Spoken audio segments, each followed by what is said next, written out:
What's good, party people? This is Voodoo in the Woods. I'm according to Woods, and he is former U of MMA champion Pius Ina Lobo, better known as Voodoo Maximus. And yes, last night was a multitude of things. Sparstar MMA had their fights at Commerce Casino. Bellator had fights. LFA on Friday night. We even had some bare knuckle BKFC fights last night. So again, if you were craving combat sports and you're like, I don't know where to find it, I'm all like, what the fuck are you doing? Really in 2022. But Voodoo, how's everything with you in the Hey man, manner? all is well. All is well, all is well, all is fine and dandy. Routine as usual. I'm very happy to be here with 8 or more a day Woods making it happen. You know what I'm saying? Making them ends meet. And that's what we're about to do right now. We're about to make this recap show, make that end meet. Yes, we are ending the meet rather than beating the meat, which would be a completely different thing. So I'm just saying. But here we go. And even the comments. Takia goes, hey guys, how are you? I'm here. Glad to have you here. And What hey, up? yeah, according to Woods and Voodoo Maximus, pray for Scott Hall, the jabroni. Tom Brady's back. I kind of don't give a shit about the Tom Brady. He has a lot of money, and he wants to win shit and whatever. So like whatever. But Scott Hall, Voodoo, and I were kind of talking off air. Literally one of the all-time greats in terms of this squared circle. Whether it would be early in his career as Starship Coyote in AWA, I believe he actually wrestled a little bit for Eddie Graham's Florida. God, I can't remember. I want to say it was Florida Championship Wrestling, FCW, before FCW, the name becomes a WWE developmental brand. But he starts out in Florida, then migrates to Minneapolis with Vern Gagne's AWA, ends up being World Tag Team Champions with a cool Kurt Hennig, the precursor to Scott Hall's Razor Ramon and Kurt Hennig's Mr. Perfect. And then obviously goes to the WCW. He's the Diamond Stud, managed by Diamond Dallas Page, and then gets brought over into the WWF as arguably his most prominent persona of Razor Ramon. A lot of people, say hello to the bad guy. And I mean, much like me, like Vince McMahon at the time when they were proposing the character, I didn't watch Scarface, in the early 90s. So I had no idea. I just thought this guy was like, oozing machismo. And you remember with the chains, he would take it off and tell the ring guy, like, hey, if you fuck this shit up, I'm going Something to. happened to this goal. Yeah. Something gonna happen to you. You. Yes, that's the line.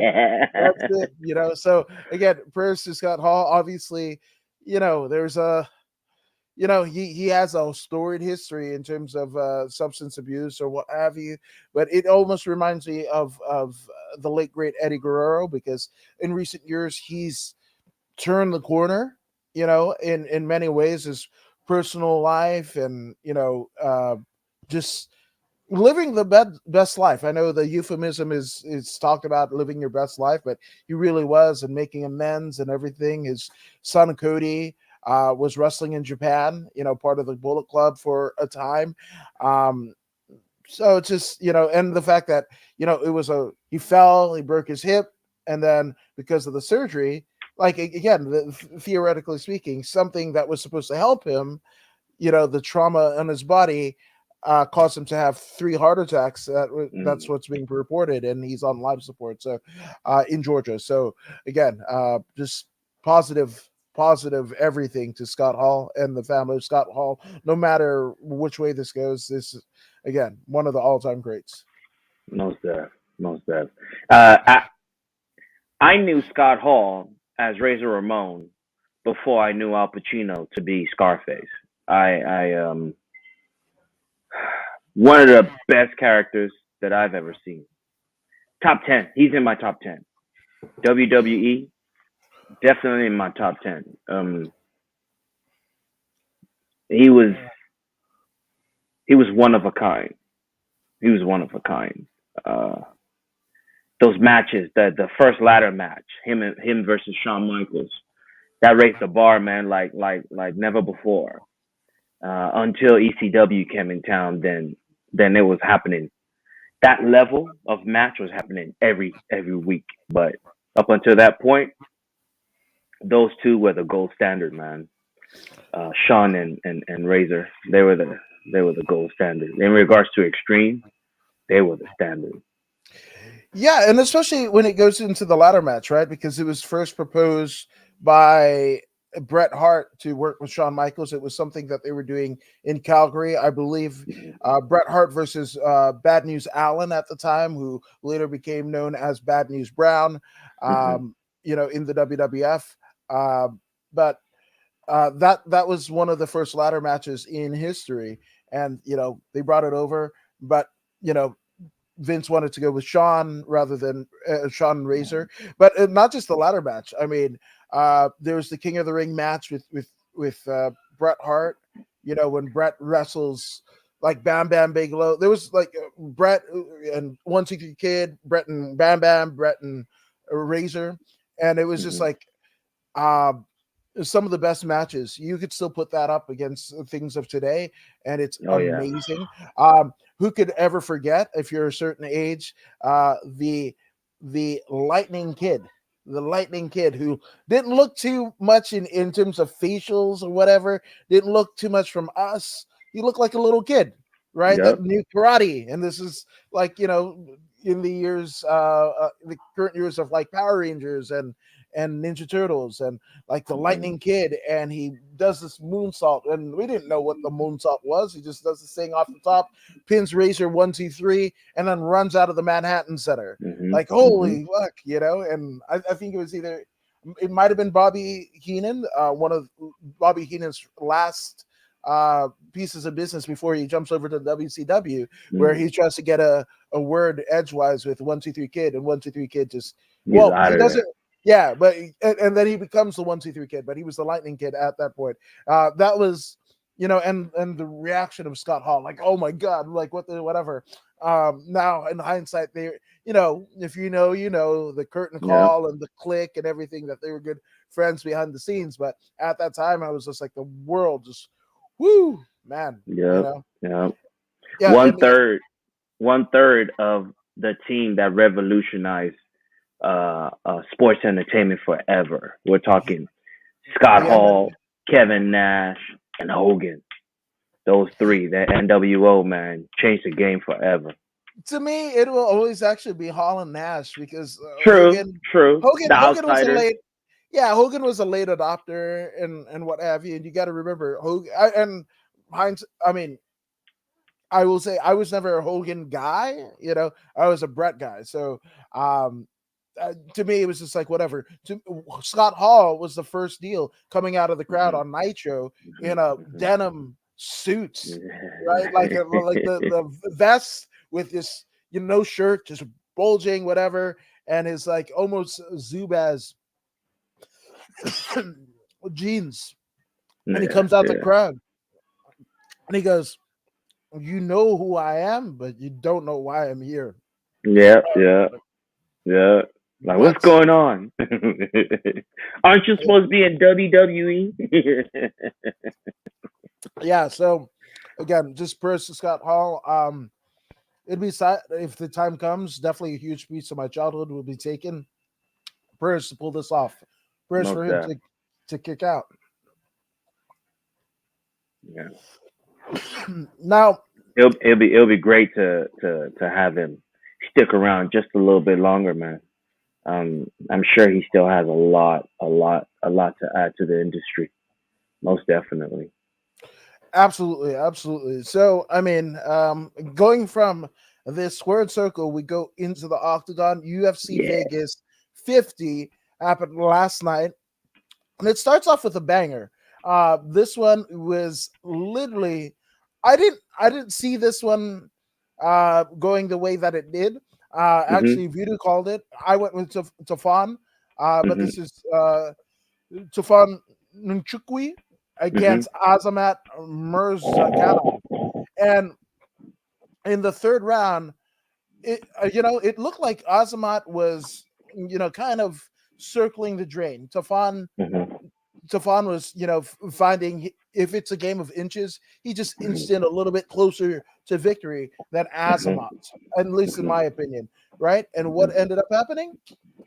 They Paul Felder called it a flying knee. I actually disagree with Paul Felder. It was more of like a high Muay Thai knee. Like it was like a Yes. modified clinch, and then Mm-hmm. it hit um Mm-hmm. it hit Tafan, earning him the victory. Tafan was Mm-hmm. trying to get up, but it was just like his He was head was stiff. coming up. His head was coming up, but like the limbs weren't doing anything. He was done, brother. He was done. You could see his left leg, the right foot was extended, rigor mortis like. He was done, dada, man. It was as you called it. It wasn't a flying knee. It was a straight up knee. From the first to second round, Azamat was getting pieced up, which caused him to move constantly. He wasn't as strong as Tafan. Tafan was the stronger person and the better striker, and he was delivering a nice piece of punishment to the opponent. But in the third round, they noticed that Tafan was dipping. He would dip. He would dip to his left. He would dip to his left. So he threw some shots to distract the eye, caused him to dip, and he just threw that high knee. And that was it. One high knee and a walk off knockout like Mark Hunt used to do. And that was it.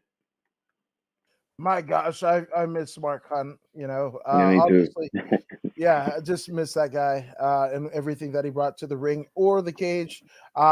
But yeah, this is a good first win. Obviously, Azamat coming from the Dana White Contender Series, so that he notching in his first official UFC victory. And that's especially coming back from adversity. Uh-huh. Yeah, he was dealt a hell of a hand, and he came out the other side with a flying knee victory. So shout out to Azamat, right? And as we get into the second fight, I didn't. Holy hell, I didn't see this coming. But we had Chris Moutinho, right? The gentleman who is most known from taking an ass whooping and kept on ticking with Sean O'Malley, right? Hmm. He faces a 42-year-old Guido Canetti. Guido Canetti just fucking waylays Mutino, showing Yeah. Chris Mutino and everybody else Yeah. that old school is cool, right? Well, And Mutino likes to go on the social media pages as Chris is soulless. Well, definitely got his soul taken by Guido Canetti. yes. Ripped out of his chest. He was still conscious.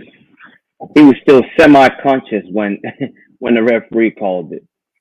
He was taking a lot of big shots. It was a good match. It was a decent match. They were trading back and forth, but Guido had the equalizer. Though he was landing big shots, he never did put Chris out. Chris was still standing on his feet. But when you have that plethora of punches without rebuttal, then the referee has to step in there. I mean, he was taking massive shots to the head. And he was just, he got backed up to the fence, taking massive shots, and didn't reply anything. So the referee stepped in and stopped the fight. And it was what it was. I'm not mad at that stoppage, man. This young man, he's very tough, but I believe that toughness is gonna be his downfall. No, 100%. And it's one thing, because obviously Chris was, being the warrior that he is, was trying to say, oh, I was still on my feet, I was still on my feet. Mm-hmm. But there's a type Mm-hmm. of shove, right? Like, like if you're kind of pushing somebody away, you follow it up with something else. It was Mm-hmm. like brain was telling him, his brain was just like, just get away from me. Like you know, th- there was a difference, like he just pushed off like my body's taking too much damage, just get away. That was the type of push that I saw out of Chris Mutino. So again, a great stoppage by, I believe it was Chris Dione. Excellent stoppage. But yeah, and it sucks, right? Because Moutinho, he's known for fucking taking an ass whooping. Mhm. So Mhm. what does that bode for the rest of his career? It's just Yeah, yeah. I tell you the truth, I wouldn't support giving him one more opportunity. I wouldn't, unless he has a contract. Then let him fight out his contract. yeah. But from what I've seen so far, man, I mean, the guy's tough, right? Respectable toughness. Tougher than most. But sometimes they say too much water can kill you. Too much of a good thing could be bad for you. And being in the UFC is a good thing. And being against too much tough competition could be bad for his health. So therefore, it is what it is. Oh, we're gonna get into some of that in a couple fights up. So I Hmm. got you here. But Hmm. yeah, it's and you know what the crazy thing is? Chris Martino is only 29, right? But he's been fighting Yeah. amateurs since 2013. Wow. 2013. So 10 years. And we've let's Yeah. see, one, two, three, four, five, six, which also uh his sixth amateur fight, he fights Manny Bermudez. Manny fucking Bermudez. And he loses to fucking Manny Bermudez. UFC notable, right? So Will Smith, you know that Will Smith, Right. not Right. ill Will Smith we're talking about. Yeah. It will. They- yeah, they fight as amateurs. So he's got, Hmm. let's see, one, two, three, four, five, six, 7, 8, 9, 10, 10 amateur fights for Moutinho, plus a 1, 2, 3, 4, 5, 6, 7, 8, 9, 10, 11, 12, 13, 14, 15. So 25 fights in his fucking career at 29 years old. Yeah. That's a lot of fights, Yeah. and including we talked about Manny Bermudez, but he's also got Cupcake Johnny Campbell, who Mhm. took one of Bellator's best on a short notice fight. Took one of Bellator's best and took him to the limit. Where I think he might have even KO'd him. Um, but also Johnny Campbell's the one who had his ear hanging off when Yep. yeah. That's Cupcake Johnny Campbell is a tough hombre, right? But we're also talking. There is another notable name. Obviously, Sean O'Malley Hmm. fights Tony Gravely. You know that name. We have become familiar with one Tony Gravely and all Yep. of his accomplishments there. And a loss to Gravely and Campbell back to back in 2019. So unfortunately, this is going to be the best Chris Moutinho that we're going to get at all. Mm. And it's still not good enough. Mm. Yeah. Yeah. When you're in the UFC, man, it's a whole nother ball of wax. Ass kicking is complaint dime a dozen. Yeah, unfortunately. But steering away from that fight, we have Cootie Brendage versus Dolce Lung Giambula, and Yeah. Brendage wins this by guillotine choke, but he was getting trounced. Dolce was Yes. fucking whooping that ass. He must have known Stone Cold Steve Austin is going to make an appearance at fucking WrestleMania, so he's like, you know what? I'm gonna fucking open up a can of whoop ass on one Cody Brundage. And you know what? What is the most like disrespectful thing that you could do as a jujitsu practitioner? What is it? I mean, not eye pokes or whatever. What is the thing that everybody is like? Oh, what did they do that for? It's pulling guard, right? That's exactly what Cody Brundage does, right? Hey, but in all fairness, this fella, what's his name? Dolce. He volunteered his neck, man, like in the most terrible way. The man's on the fence. Why are you putting your neck on? Why are you giving me your head? Like, what are you doing? He was teeing off on him. Keep teeing off on him, man. The Yeah, dude was running. He was running, turning sideways, doing this. He wasn't even defending intelligently. He was doing this, running. And then you go ahead and give him your head. What are you thinking? You deserve to be guillotined, choked to oblivion. I mean, it is what it is, man. That was uh, it was a gimme, and the man took it. Yeah, but it's weird because like, Brenda's just like rah, rah, like super fucking proud of his performance, and I was like, what? But you know what? Cootie did remind me of something, and I promised you earlier, and All I right, couldn't think about what it was, and I right. finally figured it out.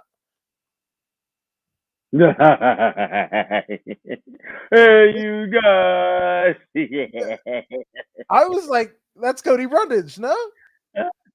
I mean, it's not Cody Brundage normally. It's Cody Brundage in his guillotine when he was like, "Oh my god, my guillotine is pretty thick," and I was just like, "Rrrr."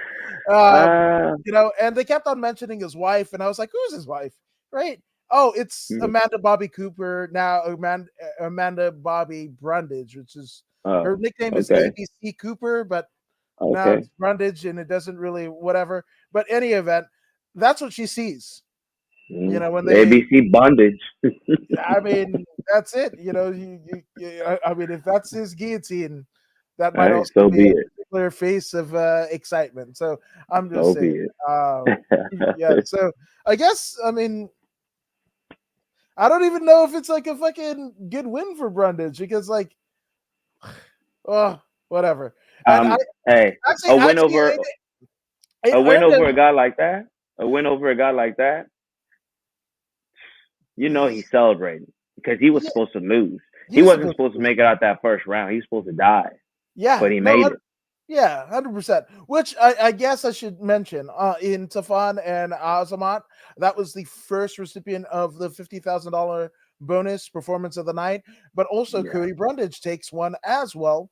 Hmm. And there was no fight of the night. These were all performance bonuses. So half of the total $200,000 that were given out in bonuses, they Hmm. essentially got given out within the first 3 matches. Yep. That's crazy, but that's the level of competition that we're getting into. Speaking of levels of competition, we had Sabina Mazzo against Hmm. Miranda Maverick, and this Hmm. one Hmm. was an one-sided ass kicking. Now we talked Hmm. about Chris Moutinho, and there's levels to this, and it Hmm. doesn't look like he might be a level cognizant of what a premier UFC fighter needs to be. And I almost feel the same about Sabina Mazo. And here's the deal. Yes, the Colombian Queen has some big wins, right? Think about the things that you check off, right? You check off tough opponents Hmm. and wins over tough opponents. You got Hmm. him. She's got wins over Shauna Dobson, JJ Aldridge, and Justin Kitch. Yes. Those are Huge.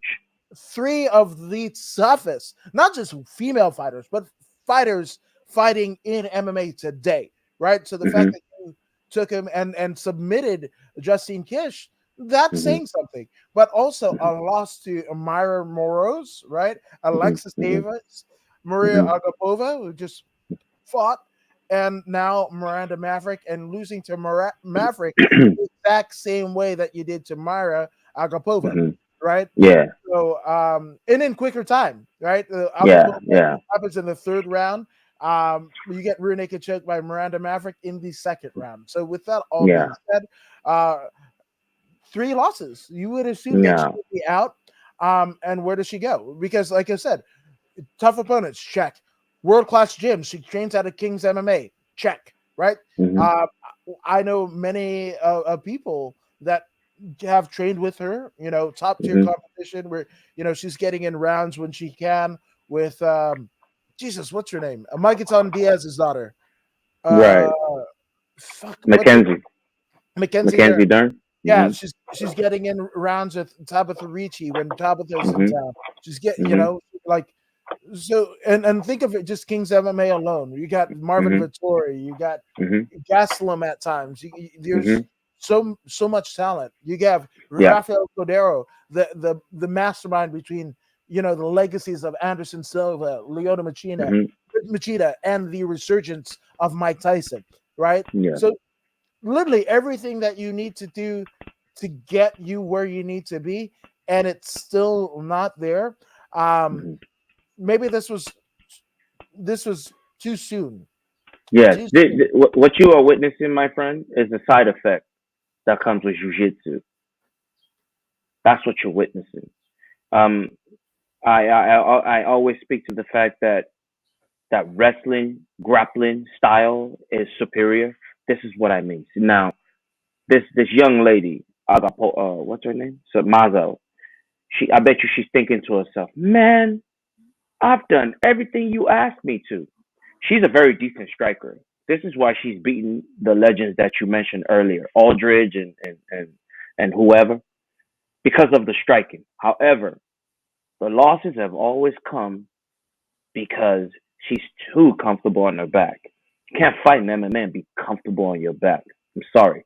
Even Charles Oliveira had to develop excellent wrestling to be where he's at right now. When he was heavily reliant on that jujitsu, he was getting smashed out. You know what I mean? Those wrestlers would just pass his guard or defend against a submission. Now he's exhausted himself. Now he gets smashed out. Now that doesn't happen anymore. You know, he's still very heavy on jujitsu, but his wrestling is up to par. She has zero wrestling. She has zero wrestling. I mean, her opponent, Maverick, went in there, hit the double, took her down. You know, worked her a bit, but she wasn't even. She didn't even have the right defense to protect her neck as she was trying to get up. I mean, a wrestler will understand these things. You know, the way she got up was so jujitsu like that the rear naked choke was just sunken in there, and she had no idea what was going on. This is the problem. She's doing fine. She's UFC material, but you got to add pure wrestling to your program. Pure wrestling. She needs to be around pure wrestlers. Scrambling must be efficient. Her scramble was so slow and lazy, and she was so unaware of what was going on around her, and this was what caused her the loss. You know, the opponent was very smart, understanding that this is a taller person, Maverick, understanding this is a taller person. I cannot stand and trade with her. I got to close that distance, take away that length, and go to work. And that she did. And she was able to secure the takedown, secure the rear naked choke, and squeeze that son of a gun until she tapped. And that's what she did. Shout out to Maverick. Excellent game plan by the whole team. Even better execution by Maverick herself. Yeah, no, 100%. I agree with you. And Shaman Steve says, "Good afternoon, gentlemen. Shaman Steve. Good afternoon, Shaman Steve. What up, Hope you Shaman? and the family are well." Um, Yeah. I almost, given where she's at, right, Mhm. and not just in the UFC, but just geographically, right?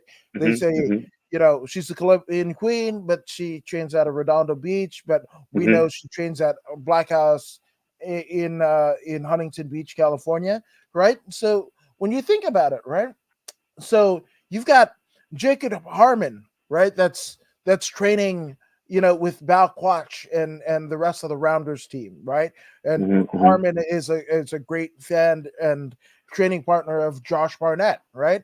So it's not Mhm. like she can't float over there and go, right? You It's don't not have to leave. You don't even have to leave your team. Just right. go somewhere where you can get pure wrestling Pure two wrestling. to three times a week. That's it. No, look, here's the deal. Okay, so you've got, like I said, Jacob Harmon, right? Then CMMA has got Chad George and Josh Barnett. Okay. Mhm. You go, Jesus Christ. Where's the other one? Oh, Kenny Johnson, Bolt Wrestling, Okay. right? Right? Low key, Robert Rodriguez of 10 Planet HQ. Like, you don't Yep. have to go very, very far to get this pure wrestling. Oh, fuck. The training lab. Mark Munoz. Look at all the Yep. monsters in pure wrestling Yep. that Mark Yep. Munoz is Yep. pumping out. And we're not just talking about UFC, Bellator, LFA, and the rest of them. Well, Mark Mhm. Munoz is training, what is that South Orange County wrestling Mhm. team or what have Mhm. you, like high school Mhm. wrestling team. So you could, Mhm. I mean, you can stop into any Mhm. one of those, like, whether it be South Bay, Southern Mhm. California into the Mhm. Orange County of to get top tier wrestling, and Yeah. just, I'm happy you mentioned high school. She needs to get in there with those high school kids that's in her weight class. High school, little kids. Get in there and understand that, hey, this isn't just because this person is a professional fighter. No, you're lacking so much that even a high school kid can smash you. This is the problem. She needs to be able to see, oh, okay, I'm slow, or I have a deficit in this arena. Not because this person is better than me. No, it's a skill that you're lacking. Your transitional skills are very weak, and even a high schooler can show you that. She needs to be able to witness this and experience it, so she can begin the transformation. No, 100%, 100%. You can't get up and run a marathon. You got to start Hmm. with the foot race first. But Exactly. and all of this developmental stuff, I wish it would have happened. When she was down at LFA, or that she saw these holes in her game and kind of figured it out and everything like that. She was headlining, LFA. Headlined a LFA card back Hmm. in 2018, right? So that's Hmm. 4 years, four Hmm. years where Hmm. she knew Yeah. she had this deficit, right? And if and it almost, I Did don't she know know? Did she know she has to do it? Does she know? I what guarantee you she doesn't even know. I I guarantee you she doesn't even know. with who she's training with. I beg to differ. I really do. And especially, like, at a time, I think I remember seeing her with Little Monster Demopoulos again. Of That's course, another pure jujitsu though. yeah, Monster but is a pure jujitsu artist. she's yeah, This is the problem. This is the problem that she's having. She needs nothing wrong with training jujitsu. Jujitsu people, I say things about jujitsu, but I love jujitsu. But I also understand what it takes to be a complete fighter. I love jujitsu. My coach is a jujitsu black belt. My other coach, Felicia O, killer in jujitsu. But what she's missing is transitional skills. And to get transitional skills, you're not gonna get that from going against jujitsu players. Jujitsu players aren't gonna get you that. They're very comfortable on their back, which you are too, Mazzo. This is your problem. Don't be too comfortable on your back. You gotta be seeking to stand up. You gotta be. You need people that are gonna teach you. Oh man, 5 seconds on the ground is too much. 2 seconds on the ground is too much. I need to get up. If I'm on my back, I need to get up. I don't want to work from my back. I want to get up. I want to. This is what she needs. That sense of urgency to get up off the ground. Yeah, you're a very good jujitsu player. You can do whatever you do from your back. Great, great. But it doesn't always work, right? You're losing to these people not because they're so much better than you in jiu-jitsu, but because they have an additional wrestling pedigree that they're using to put themselves in situations where they can submit you. And this is her problem. Um, um, I don't know how else to explain it. I don't know. It's the transition, man. This is how Khabib beats all the men. He is the ultimate transition player, the most effective transitioner in the sport, Khabib. That's why he wins. That's why he goes to the wrestling immediately, and that's why he's 20-0, 29 and whatever he did. This is why transition. Transition is gold. Transition is gold. We figured that out once the wrestlers came in the game and started beating all the greatsies and all the. It's the transition, right? If I know that you're trying to put me in this submission, I move away from that position before you can even get it. And most of the time, the wrestler's transition beats the chess game that the jiu-jitsu player is playing. Most of the time. 60% of the time. 60-40. That's how I see it. no, I agree. I agree. So I just, it sucks that she's figuring this out now, because after three straight losses, you would have to imagine that she'll be cut pretty. It's a formality at this point, that she'll be cut from the UFC. So it's just, uh, in the words of JoJo, the pop singer, it's a little too late. So Mm, there you go. we'll But see. yeah, we will see. We will see. But speaking of things that we will see, uh, we saw the Jawaian get fucking trounced by literally, what is his name? Oh yeah, the Leech, right? Yes. Because the Yes. Leech, Damon Jackson, it was all over Gamuela Kurt, and it wasn't Mhm. even close. Mhm. Although there's a lot of things that Damon Jackson did right. Mhm. One of the things that wasn't right was whatever landing strip that he had as a back tattoo. It looked like he was like a fucking runway for an airplane. I expected one of those. What's that? McCarran Airport. McCarran Airport. He would be another test landing pad. I don't know what the fuck that was, and the fact that he might have paid somebody for that, I don't even Hey, understand. that was for all hunters, man. If you're a hunter and you're not sure what a backstrap is, he's showing you exactly what a backstrap is. Okay.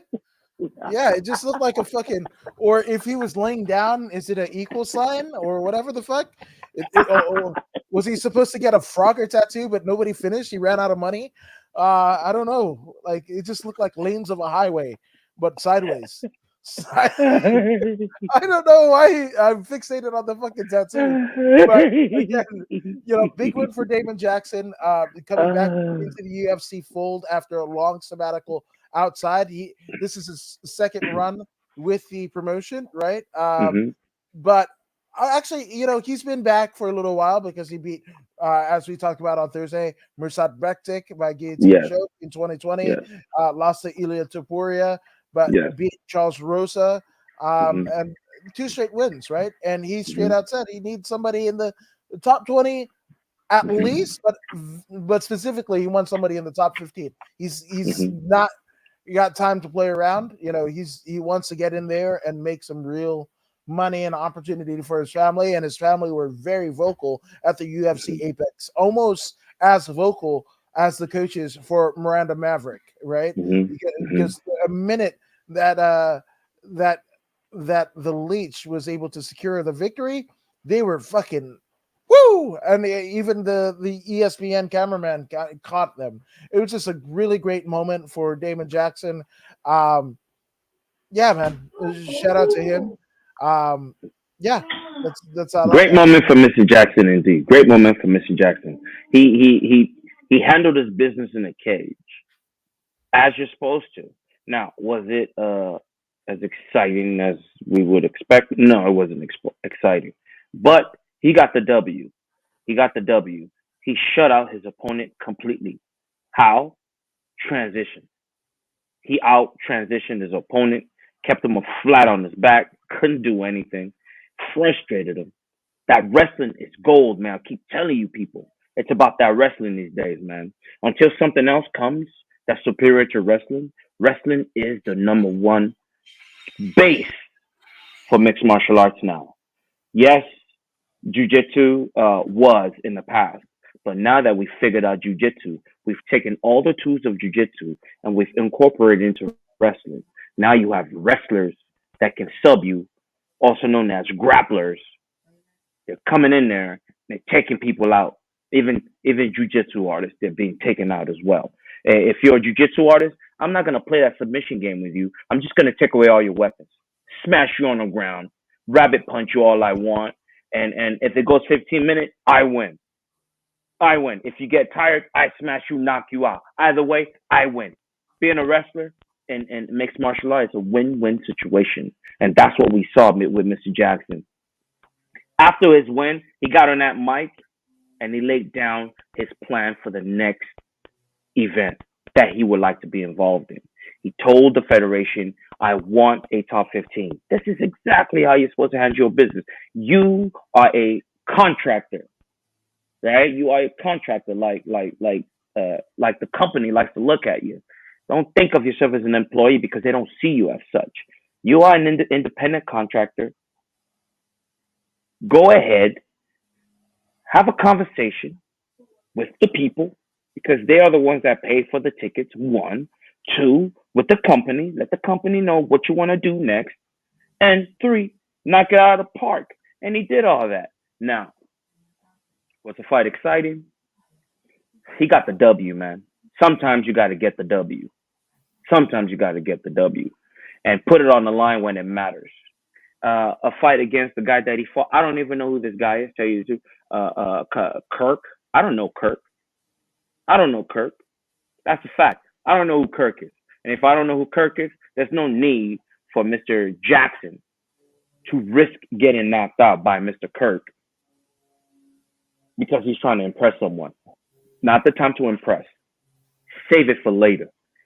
Save it for a top 15. You know what I mean? When it really matters. No, 100%. Kurt, James Kurt, right? From the Enterprise. Right? I know that guy. Right? Yeah. Fucking the one that battled Jerry Lawler back in the day for whatever the fuck at the King's Court. I don't know. And the Hawaiian. Schneider. Is it Schneider? What's his name? Shatner. Mr. Schneider? Shatner. Something like that. I forget his name. Yeah, Rob Schneider is the one. You can do it. No, that's the other guy. That's the other guy. Yeah, What's Captain Kirk's name? Shatner. William Shatner. That's right. Yeah. Yes. William Schneider. This I don't know. Anywho, I might have moved on because I'm gonna piss so bad. I don't know why. It was so funny. But oh god, a one-legged man in an ass-kicking contest is what Trevor Jones was. Unfortunately, he lost to the tough and durable Javid Basharat. Now Basharat improves to 12-0, a perfect record for Javid. But I mean, for me, Trevor Jones is like out in the first round. I was kind of disappointed in the fact that Javid didn't finish his ass, right? Because like literally, Trevor Jones was out of it in the first round. And I know Paul Felder was just like, Javid is taking too many. I forgot what he was saying, but I think I'm obviously paraphrasing it, but he's basically playing cautious because if Trevor Jones nails one shot, that could be the end of Javid. But I mean, that was said in the first round. This went another 2 rounds after it without a finish. So that either means like there's the toughness and durability of Trevor Jones. I don't know about that. Or the lack of killer instinct in Javid. So I don't know what the fuck it is, but this is definitely not going to be a fight of the night contender. I know what it was. It was Mr. Javid getting hit a few times by Trevor Jones and understanding that, okay, this guy's got enough power to shut my lights out. So I need to play smart. I know that I'm the better striker. When it comes to hands and feet, I'm better. When it comes to just hands, he's better. So he distance managed pretty well. He utilized excellent kickboxing. Trevor Jones was not looking to take anyone down because he likes that skill. You know, I mean, yeah, I'm sure he could probably take you down if he actually tried, but that wasn't the case. Javid, I believe, is being built for the next level. I believe he's from Afghanistan or something like that, if I remember correctly. Wasn't he from Afghanistan? Yeah. So, born in Afghanistan, training in England. He's a decent striker, very, very good striker. One thing about the Afghanis is they're into kung fu. They're into taekwondo type arts. So he brought that to the table. Excellent kicks, excellent snapping kicks, not just kicks. There's different levels in kicking.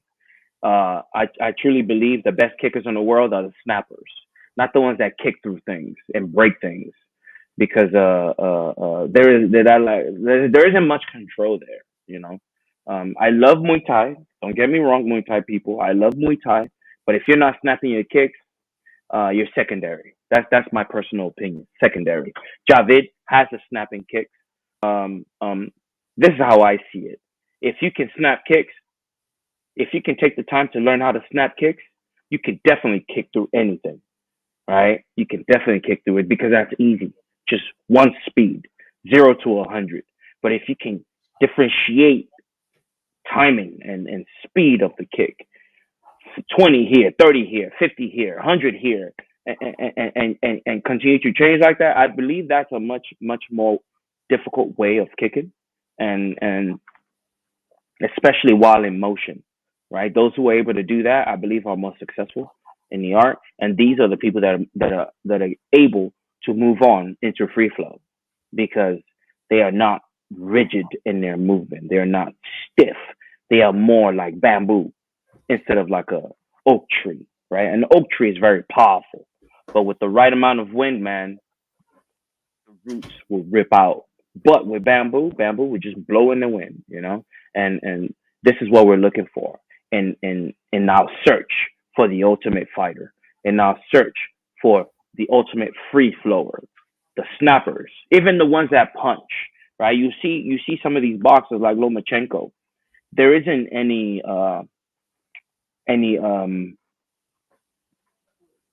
brawl in him. It's all snaps. It's all snaps and movement, right? Changing angles. This this is a foundation of a free flower, and Javid, he's on that mode, especially in the striking department.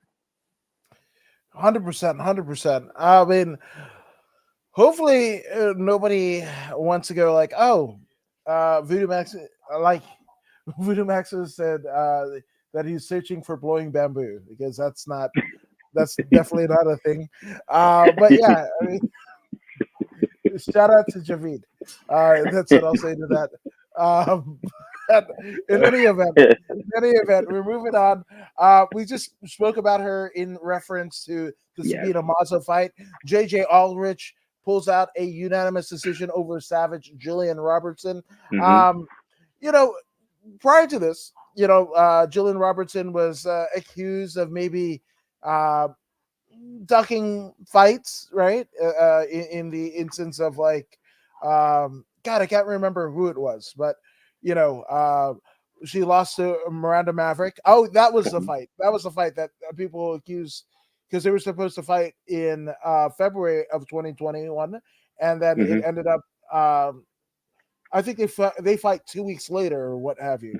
But Mhm. with that all being said, um, JJ Aldrich, she is to me one of the shining stars of this particular division of the women's flyweight division. I Mhm. first knew of JJ Aldrich on the Invicta stage, right? Um, I and that was the unanimous decision over Lynn Alvarez. I mean, she wasn't in Invicta very long. She had 3 fights in Invicta. Actually, what one? I'm sorry, 4 fights in Invicta. Mhm. But she was a member of the Ultimate Fighter season 23 um, cast, right? She beat Christy Lopez, but then lost to the eventual winner, Tatiana Suarez. Mhm. But that was back in 2016, and she's Mhm. pretty much had as many. She's had more fights, even though I know her from Invicta. She's actually had more fights in the UFC than she did in Invicta. Mm.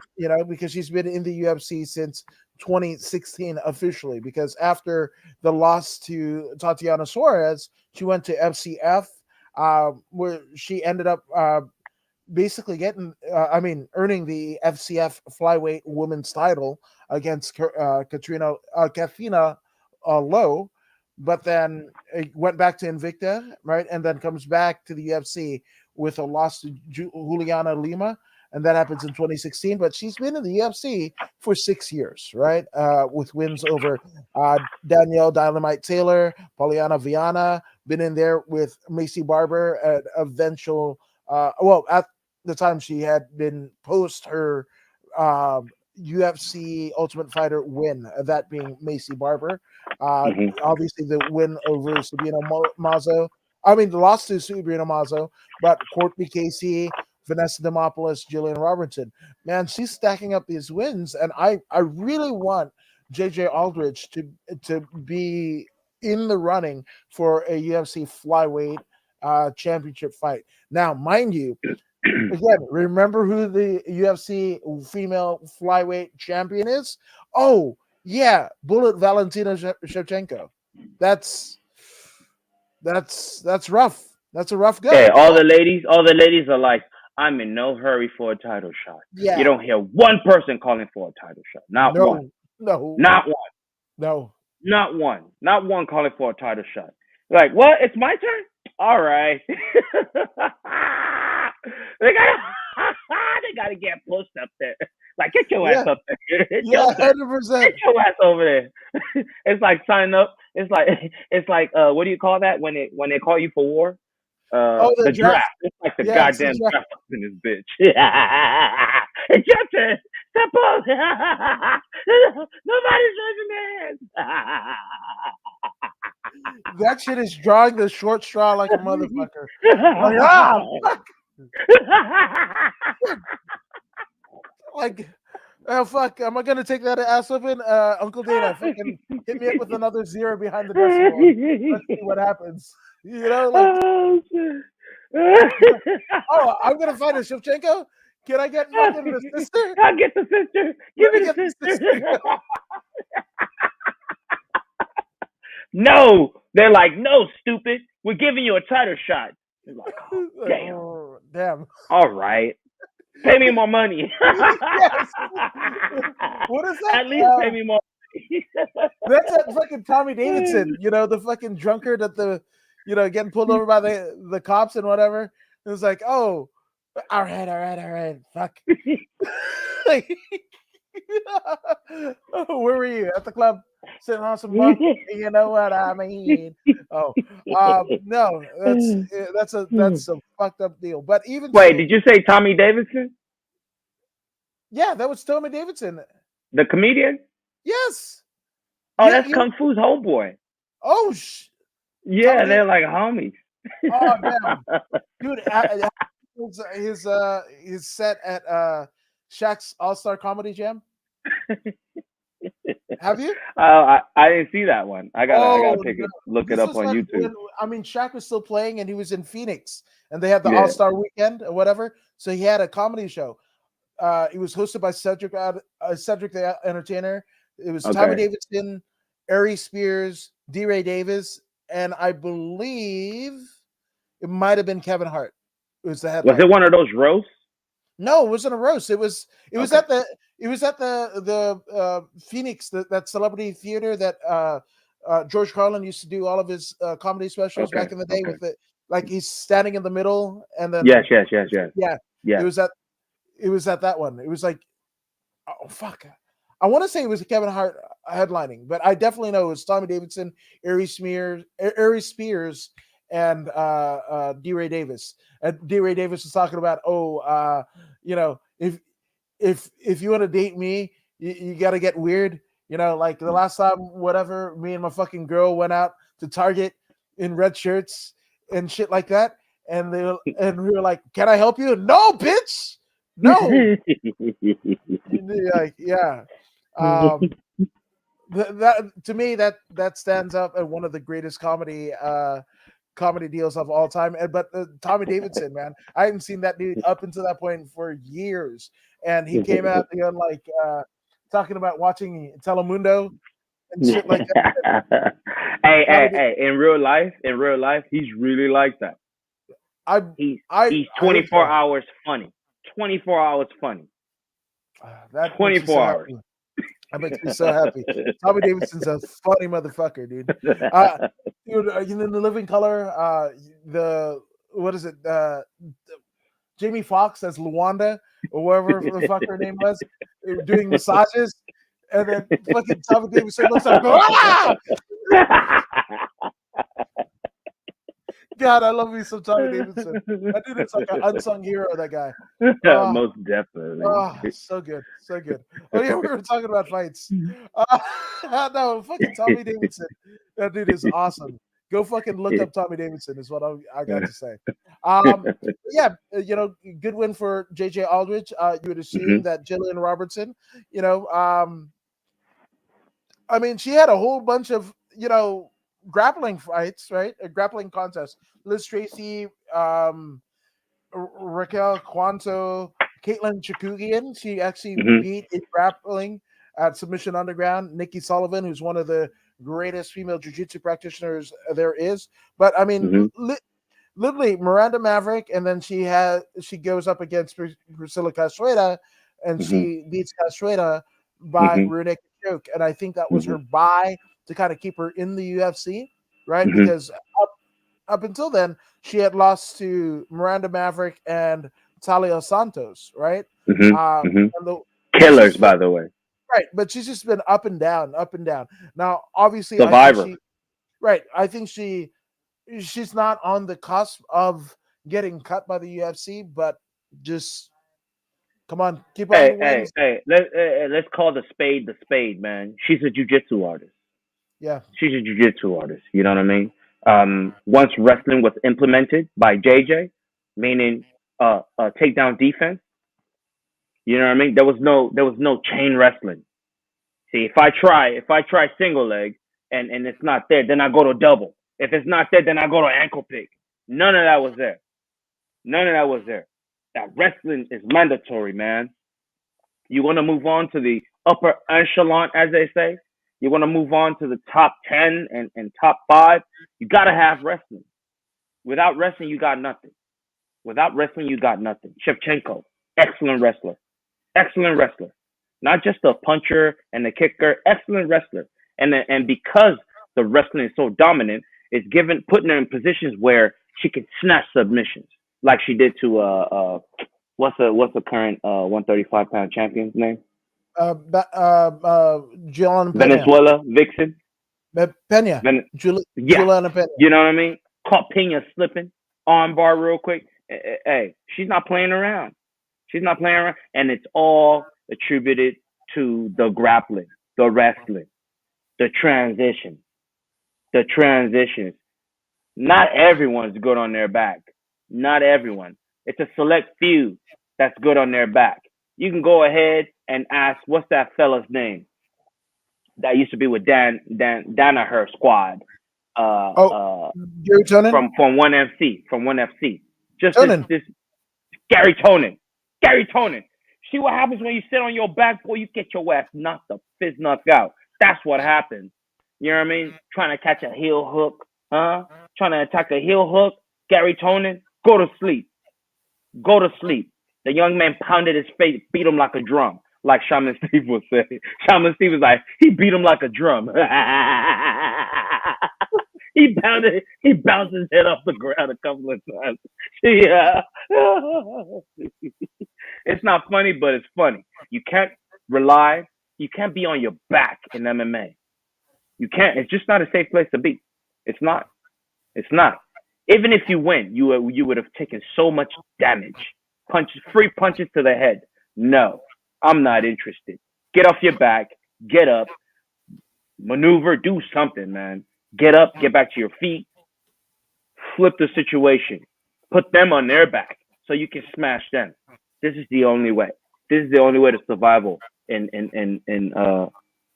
mixed martial art. Wrestling is the key. It's the key to most locks.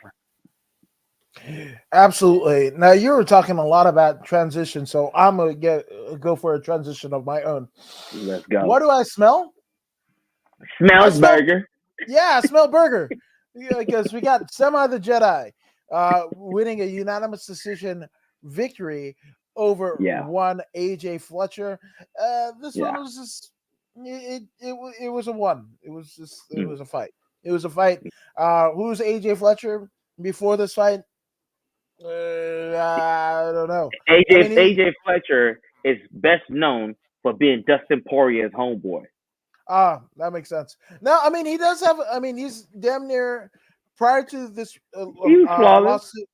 Yeah, he was flawless up until he got to Smellsburger, and Smellsburger was just like, I'm the fucking veteran. I'm Semi the Jedi, whatever the fuck that means. And he's like, I'm a Semi Jedi your ass, I guess. Hey, but in all fairness, I will say this: this AJ Fletcher character, he has a future in the UFC, not just in MMA. In the UFC, he is that good. He is that good because he didn't get submitted. So submission defense is legit. He just went in there against a killer. Smellsburger is no easy task. I was hoping Smellsburger would get knocked out. You know, that I was banking on AJ knock him out clean. Something dynamic. But Smellsburger was wise to this. He He boxed longer. I mean, he kickboxed longer than he was used to. And when he found the opportunity, he initiated takedown and he kept him there. And this was his key to victory. It was a very very smart game plan. He did what he had to do against the Ghost, and the Ghost has a future, man. I will give him that. AJ Fletcher has a future in the UFC. I bet you he comes back and he knocks somebody out. I hope so. I hope so. Knock the shit out of my fucking consciousness because I fell asleep right about here.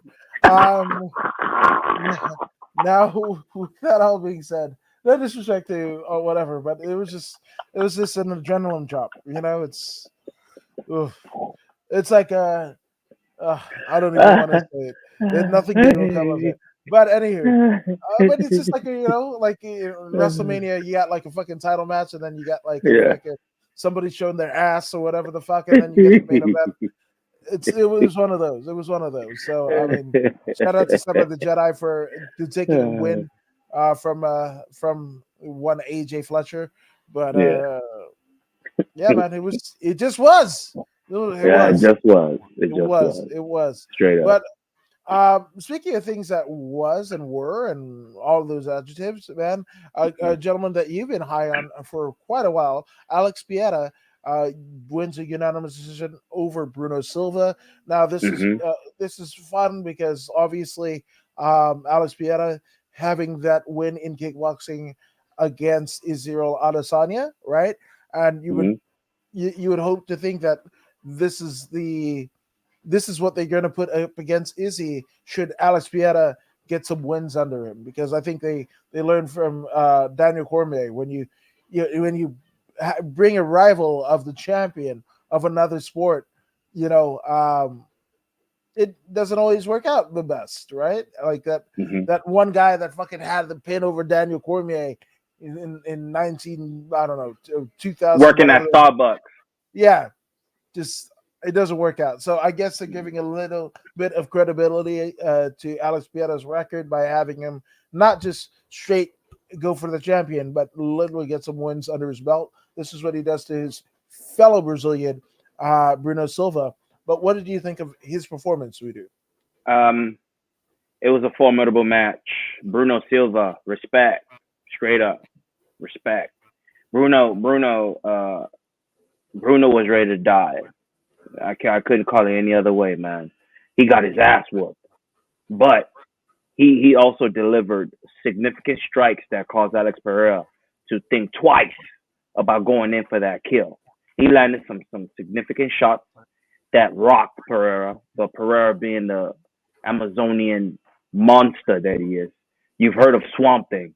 That you've heard of Swamp Thing, and then this fourth on comparable to Swamp Thing. Straight beast from the rainforest. Killer, murderer. You know what I'm saying? And he went in there and he did his thing. Excellent, excellent combination striking. Wearing down his opponent. Strikes, strikes to the head, to the mid, to the low. Just a perfect striker. You don't get any better than that. I believe if he had one more round, Bruno would have went to sleep. He was able to land a brutal. Was that a kick? I can't remember if it was a kick or a hook to the body that destroyed Bruno towards the end in the last round. And then Alex went for the kill. But Bruno, tough son of a gun, tough.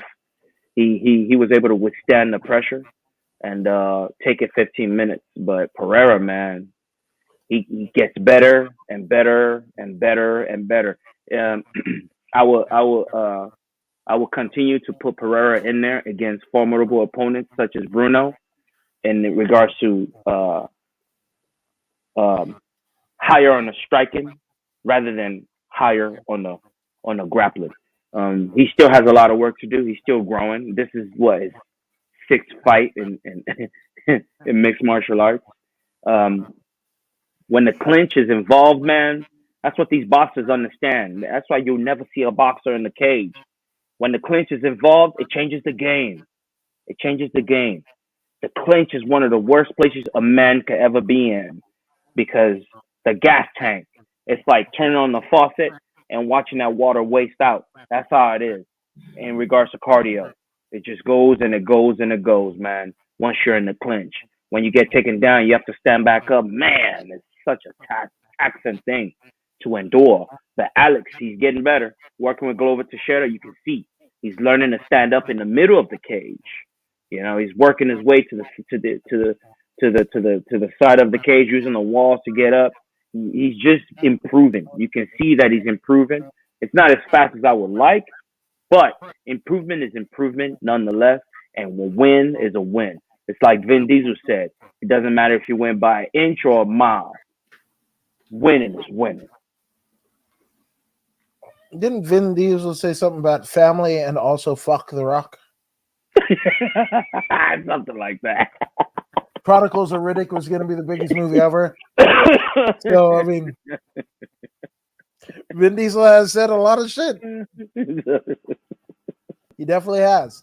But there's, I actually liked all those fucking Fast and Furious movies. Sign me up. I don't care. They fucking Fast and Furious in outer space, and they fucking bring back somebody that's dead, like they did the fucking girlfriend or Michelle Rodriguez character. I don't give a shit. Like, I'm not an action movie person, but like, you know, fucking Fast and the Furious. There's some good shit. So I'm not hating at all. Thank you, Vin Diesel, for they got a pair of Mario Yamasaki's for the creation of Fast and Furious. So there you go, my friend. But speaking of people that are friends, I don't know if they're friends, but Drew Dober KOs Terrence McKinney. He wrecks T-Rex in the very first round. It was a KO. A knee and strikes. That's all it took for Drew Dober to beat T-Rex.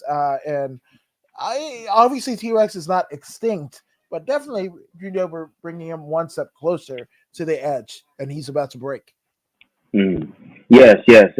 What I witnessed in this particular match was a young McKinney, inexperienced McKinney, getting a taste of blood and just falling in love with it too soon. He didn't test the blood to see if it had HIV in it or some kind of disease in it. He just tasted it and he's like, "Oh my God, this is good!" And he went for it. And then as a result, it had AIDS in it. And now, you know, he fell based on that mistake. Lil Wayne says, "Fast money, you gotta pace it, right? Fast money, you gotta pace it. You can't just spend it like as fast as it came in. You got to slow it down." And the young Terrence has learned from the 10-year Drew Dober that when you come across fast money, man, you better invest that sucker. Otherwise, you'll be back in the streets real quick. And Terrence is back in the streets.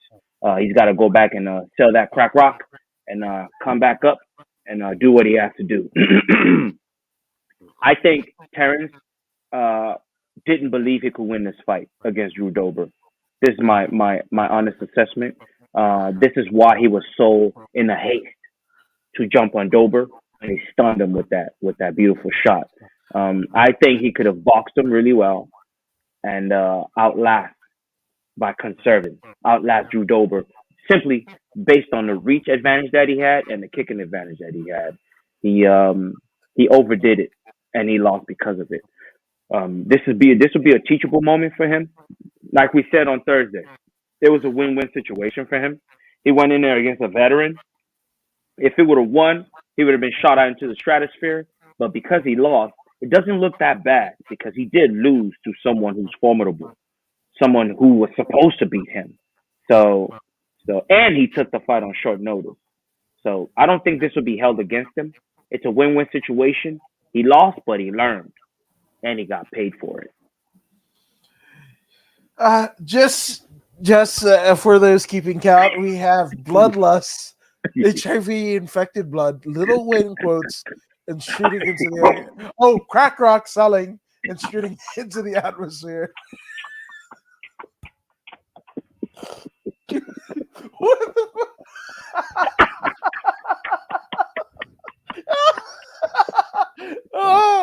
the Little well, you didn't mention about Little Wayne not spending all of his money. Doesn't the Little Wayne have all of his fucking head tattooed and all of his fucking teeth diamond encrusted? God, middleweight is everything that I hate about today's hip hop. I swear to God. Oh, that's what I don't want. Like we mumble rap, we got you to fucking think of it. Between him and Kanye West. Kanye West, the fucking accident and his jaw wired shut, and Lil Wayne's fucking diamond encrusted fucking teeth. That's the reason why I can't fucking listen to hip hop anymore. God damn. Looking like a gremlin. Yeah. Oh God. Like, and it's not like he was a handsome gentleman before. I mean, he was always ugly. Oh yeah, you know, But like he had a that movie Critters. Remember Critters? yes, Little things with that. That's what he yes. looks like. That is exactly it. Oh no. I just actually saw something. I think Mike Epps posted about his daughter. His daughter is like, if somebody's gonna go and date me, if we're going to the movie theaters, you're gonna rent out the whole damn theater. And I was like, your fucking daddy is a swamp buggy. Like he's one of those fucking swamp things. Like he was a hot boy. He couldn't even hold fucking juvenile's jockstrap. What the fucking? You want a whole movie theater rented out? Get the fuck out of here! All the whole fuck out of here. So I'm just saying, I'm all for women's right and you treating everyone fairly and whatever. But get the fuck out of here, please. All your whole family. Just good lord. Yeah. So anywho, fucking a. That's what we got. But after this Drew Dober KO, we would have another KO, and that is at the administer is Khalil Roundtree.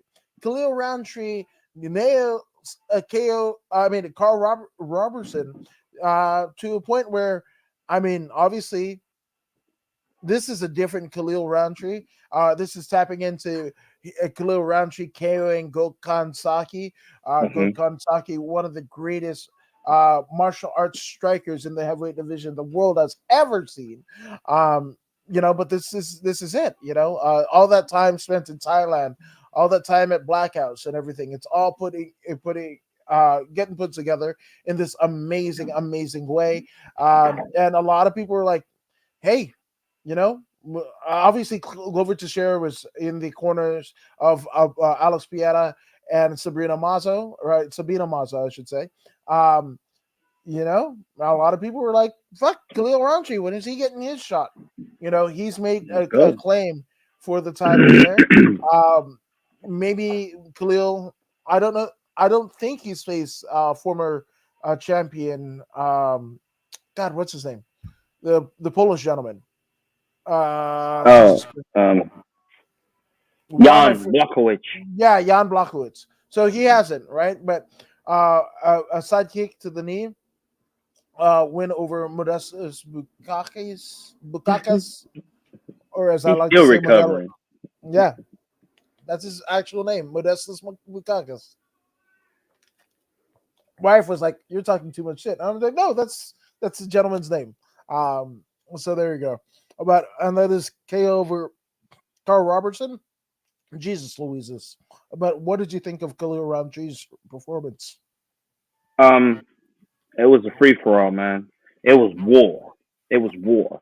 Khalil, he's a vicious man. He's a vicious man. When he's tapped in, he can go head up with damn near anyone. Carl Robertson, I don't think he was ready for what he for what he was put into, the contract that he signed. I don't know. He really understood what was gonna happen. He's good. Carl's good. I've seen him fight before. I mean, he's 9-5. He's very good, but man, what a vicious beating he took, especially in that little bit of that second round. Wow. He was. It was a massacre. It was a massacre. There was very good patience. It was more. I don't want to call it a brawl. I don't want to call it a brawl because it wasn't all the way a brawl, but it was strategic striking, a hasty strategic fight. That's what I would call it. That's what I would call it because it wasn't a Wanderlei Silva type mess. Even though Wanderlei was one of my guys, but I'm past that kind of fighting. Um, When you go to war, this is how you go to war. You go to war with tanks and and and and Raptors, F-19 or whatever you call those. This is how you go to war, and that's what Khalil did. He brought the big bombs. He was this close to dropping the atomic one, but but he brought out the big guns, the those missiles that you shoot from the ship that goes from the sea to land. See, he brought those out, and he lit up his opponent, and that was all she wrote.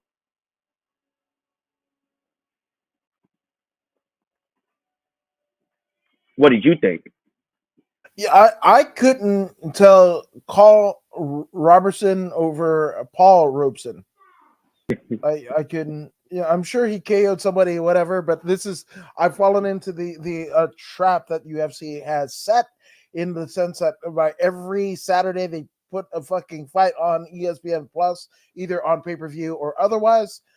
So I couldn't tell you. I mean, I'm sure fucking Paul. I mean, see Paul, right? I'm sure Carl had done something spectacular before, but there's been so many fights, and that's just in the UFC, not let alone Bellator, let alone BKFC, let alone LFA, Sparstar, Combate, whatever. That unfortunately, if you're a fighter that is, we preach about it all the time. That it's like, oh, I got that sick KO. Oh, I got that sick submission. I had that amazing fucking blood and guts fight and whatever. Cool. Because guess what? The next weekend, somebody else is going to fucking do it. So if you're fucking plying your trade and trying to hang your hat on that part of the credibility, well, few and far between. You're a dime a dozen. You're a dime a dozen, unfortunately. And how many, we saw Chris Moutinho fucking hang his hat, like Chris is soulless and blah, blah. I mean, over a fucking ass kicking that he got to Sean O'Malley, right? And then he does it again, right? Well, what is Chris Moutinho and others like him? You mentioned Vanderlei Silva, one of my favorites too. Fucking this, man. That shit was scary as fucking Pride. But Vanderlei Silva essentially got a nose job so he could kick people's asses more because he got his fucking nose smashed in, right?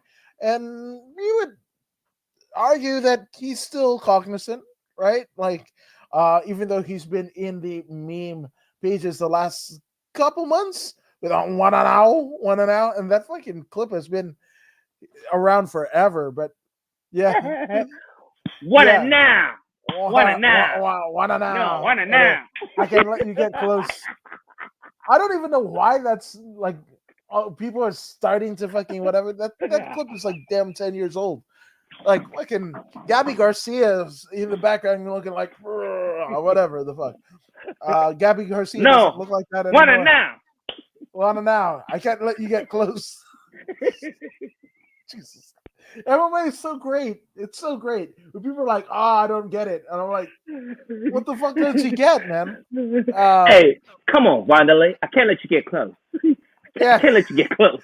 I don't know if they were trying to fight or trying to fucking. They had broken up What a and they were trying now? to, yeah, go for a reconciliation of some sort. I don't know. Uh, Jesus Christ. Fucking A. But yeah, I mean, big win. Big win for Khalil Roundtree. I can't wait to see Oh, what will happen. This is a gentleman who was on the verge of like retirement because he's like, I don't want to fucking hurt people anymore. And all he's done since is fucking KO motherfuckers. smash! Jesus Christ. I don't know how you're. One, I don't know. one smashing worse than the next. Yeah, I'm not mad at it. I'm not mad at I'm it. not either. And again, It's the name of the game. listening to Khalil Roundtree, I'll refer you back to him being on Joe Rogan's podcast and the way that he lives his life. I mean, he grew up in not too far from where we grew up in Inglewood, California. He grew up in Hawthorne, I believe. He's just in terms of his intellect, like I want him to win. Not just because of the exciting fights, but a guy. It's almost like Josh Barnett, right? Most people are like, "Oh, MMA fighters are blah, blah, blah, whatever," and then you fucking talk to Josh Barnett, and you could Intelligent. intelligent, right? Those are the the people that I want people who look down on the sport to see, right? And given the, the accumulation of hard work that a title fight and possibly a title win could bring, right? And the platform that it would give a Khalil Roundtree, man, it'd be so great to see what he can do, what he's already done with his platform. But he's not a household name. Once he becomes a household name and he's put on ESPN and all of these other channels and whatever, maybe hosting a podcast himself or a show of some sort or whatever, the not just the intellect but the way that he lives his life, right? The virtuous, Bushido way of the warrior, way that he lives his life. I think it could be a canary in the coal mine to a lot of people that are dealing with whatever they're dealing with, especially this post-COVID gas at $6 a gallon here in Southern California, like whatever, Khalil Roundtree could give some hope in a otherwise lit scenario of life, right? So I want, yes, I want to see exciting fights, but I just want to see what a guy like that could do with even a bigger platform than he has currently. Yes, yes. I love the way he jumped on the mic and he spoke eloquently about his plans. And it seems to me that he he is realizing that there's more to this world. It seems to me that he's realizing that love is the only way. Love is the only way. Love leads to other great things, and through the love in his heart, he wants to help people.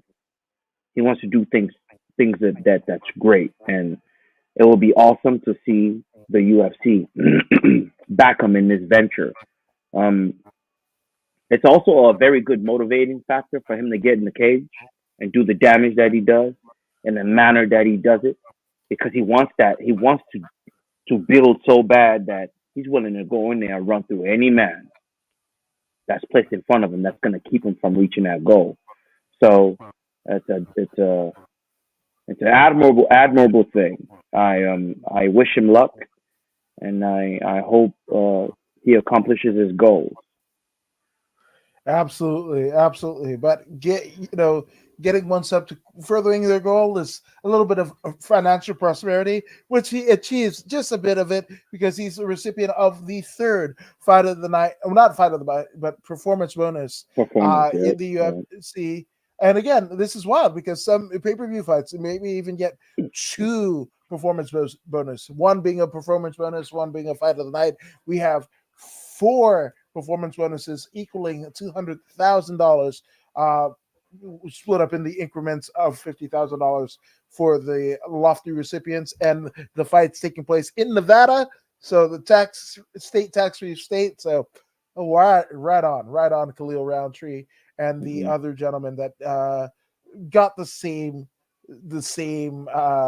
accumulation of wealth of sorts, right? mhm, mhm, But mhm. speaking of accumulation, man, I'm glad the accumulation of damage that can Sneak Yusuf landed at the behest of Alex Caceres.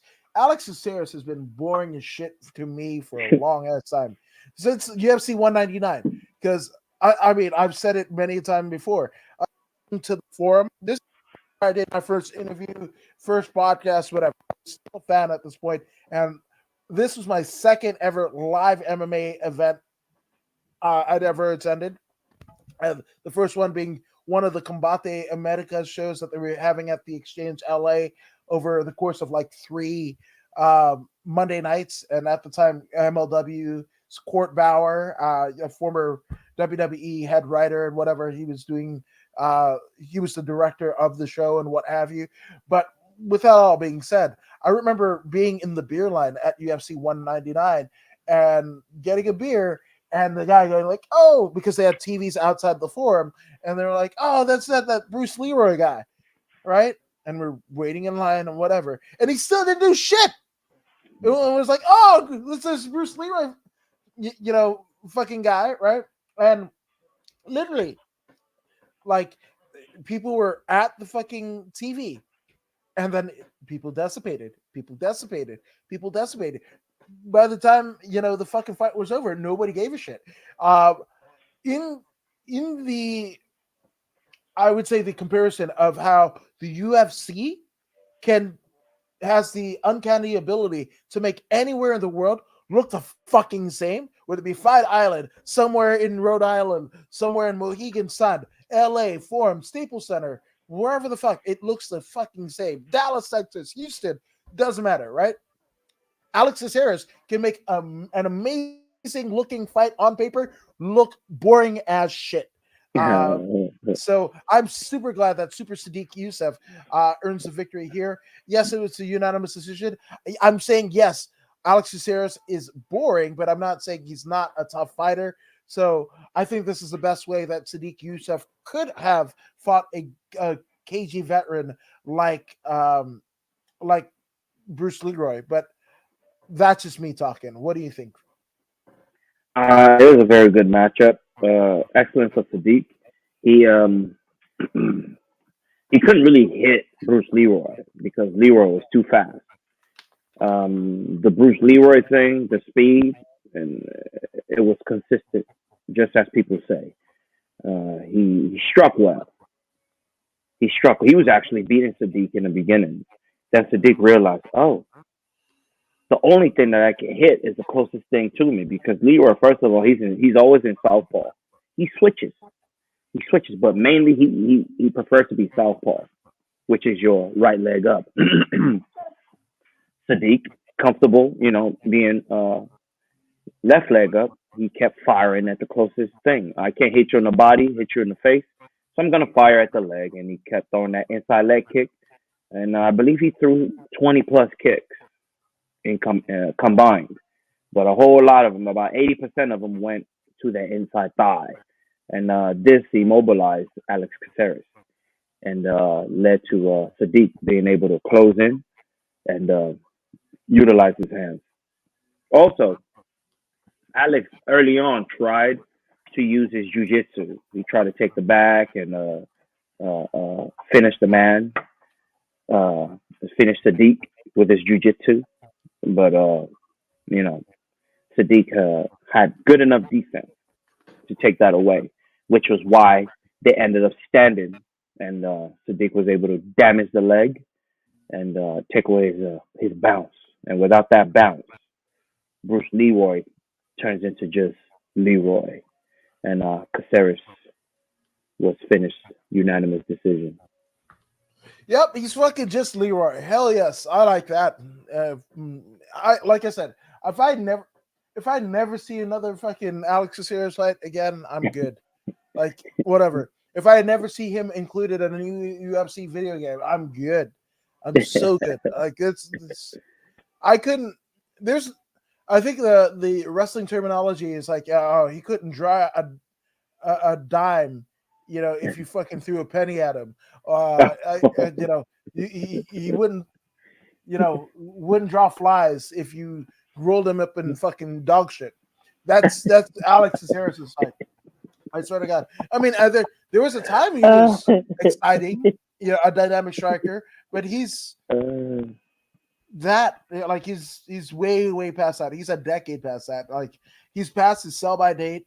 I'm not sold on him, and I'm glad that Sadiq Youssef just handed him that fucking L, man. Yes, he's elusive and everything like that, but do I want to see that dude in my fucking TV anymore? Hell no, dude. Hell no. Like you can get the whole fuck out of here. That's what I'm saying.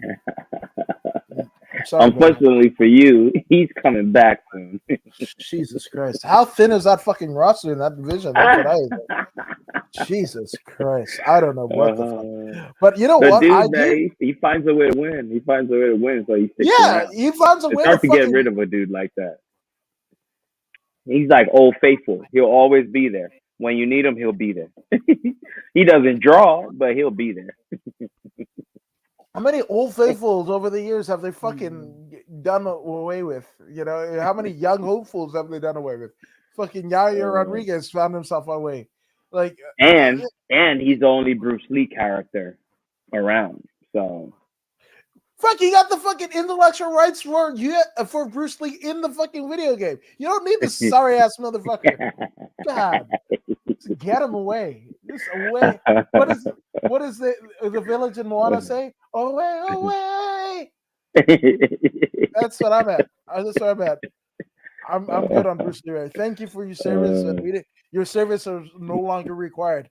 Good luck in your future endeavors, as the WWE talent relations will say to talents. I'm just saying. So there you go. But speaking of like talent, we have the co-main events of the evening, which has Song Yadong against Magic Marlon Moraes. This was a fucking fast affair and might spell the end of the Magic Man, Marlon Moraes, the former World Series of Fighting champion. Might give him his walking papers after this now being 4 straight losses. Song Yadong just fucking KOs him with that uppercut. First round, that's all it took. That's all it took. Now, I'm not taking anything away from Song Yadong. I mean, unapologetically have been a Marlon Moraes fan for so long, but with a 23 and now 23-10 record, how much of this accumulation of damage in his life prior to the UFC, right, including his championship win in World Series of Fight, how much did that play that we didn't get the premier Marlon Moraes that we could have if he had come to the promotion maybe 3 years earlier? I don't know. One would argue maybe his skills just weren't there. There might have been subpar fighters in other organizations where he was essentially a centerpiece of the bantamweight division. So, like, of course, he looked like a stud against subpar, opponents. I don't necessarily deal. I don't subscribe to that, because like you were saying about Alex Caceres and Old Faithfuls and whatever, Justin Gaethje, who was a former World Series of Fighting champion, much like Moraes, he's gonna be there. He's in a fucking title fight, and I can't remember the last time Gaethje won, honestly, So I don't know, but again, Song Yadong, nothing against him. And I think Adam Hunter of MMA Roasted tweeted it, but he's like, I hope that Song Yadong can fight Gilbert Burns, because the headline would be Yadong Burns. Yeah. Hey man, what's that BB King song? The thrill is gone. The thrill is gone away. That's what we have here, man. Moraes, when it comes to the top 10, top 15, the thrill is gone. Anything under that, he's gonna smash him. But he's such a high level fighter that it doesn't make sense to put him below the top 15. Doesn't make sense. He's a victim of his own success. He was successful early. One, two. One thing about a fighter that becomes a parent, safety is always in the back of their mind, and this keeps that. What's the term I'm looking for? That primal instinct from completely sinking in. Right? He's lost that primal feel. He is part man, part beast now. He's not all beast anymore, and this is the problem that he's having. He's got all. I believe he's a black belt in jiu-jitsu. He'll choke you out, he'll submit you. He's been dealing with wrestlers for quite some time now. He's been everywhere. He even left his family this time. He left his family to go to Thailand. But this is not the problem. This is not the problem. Even though he left his family never really left, because they're right here. And as long as they're right here, it's a hindrance for a professional fighter, right? Some are strong enough to overlook it. Some are not, especially the best parents. The best parents are always thinking about their children, and this is why Marlon is losing. He's a good parent. He's a good parent, and He has to share that love. The love that usually will go 100% to the craft. Now it's been split. It's been split, and it's now going to the sport. I mean, to the children and the sport. And you can't be at the highest level like that. Does Look at Rashad Evans, same thing. Like the very best of them, the very best of them. Look at the current champion recently. She has a new child, and boom. Some will argue, well, what about the one that beat her? That one has a child too. Yeah, yeah, Oh, that Nunes one and has a Pena. child too. Yeah, Pena has a child too, but Pena is still broke. Pena is still broke. Pena hasn't seen real money. The champ has seen real money, right? That stress is gone. She's got a new baby, right? And that desire to be to be at the top. She really doesn't have it anymore. She can say whatever she wants to. I want an immediate rematch. I want the rematch. I think I could do it. It doesn't mean anything. She's gonna come back. She's gonna catch another ass with it. You know what I mean? Because that time has passed. That time has passed. The savages that are out there right now, they most of them don't have children. Valentina ain't got no kids. Uh, uh, um, Rose ain't got no kids. Um, um, Start from the top to the bottom. There are gonna be some outliers. Don't get me. I mean, I'm not saying everyone. There are gonna be some outliers, but numbers support my argument, such that those who start to have a family and they're good parents, it usually goes bad for them once they have to split their mind. When you split the mind, then you're not the same fighter that you were. And this is the downfall. The reason why they go there to earn is the same reason why they lose. How ironic.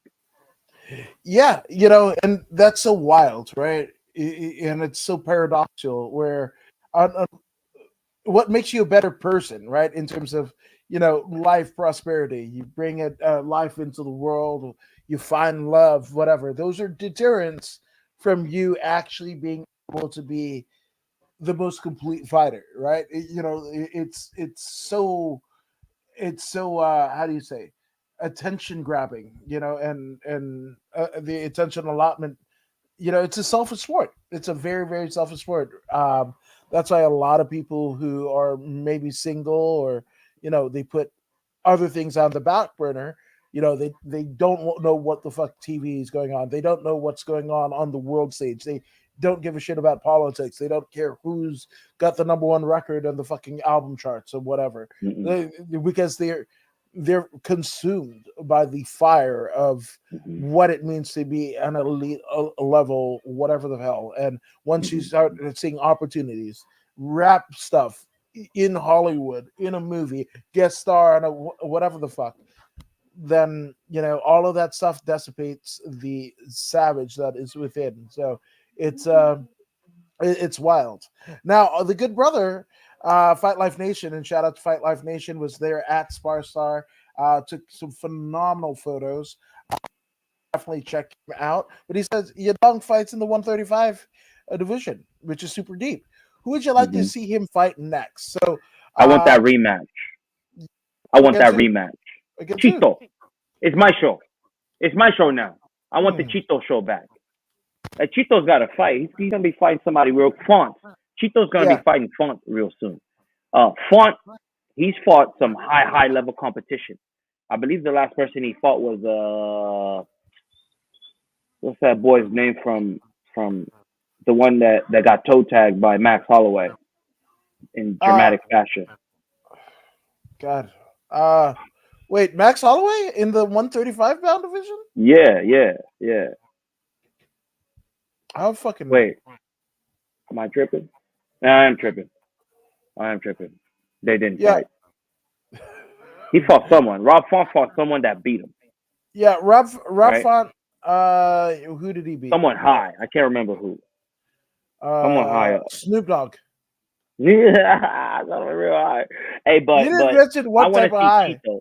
I want to see Cheeto and Yadong. I want to see that rematch.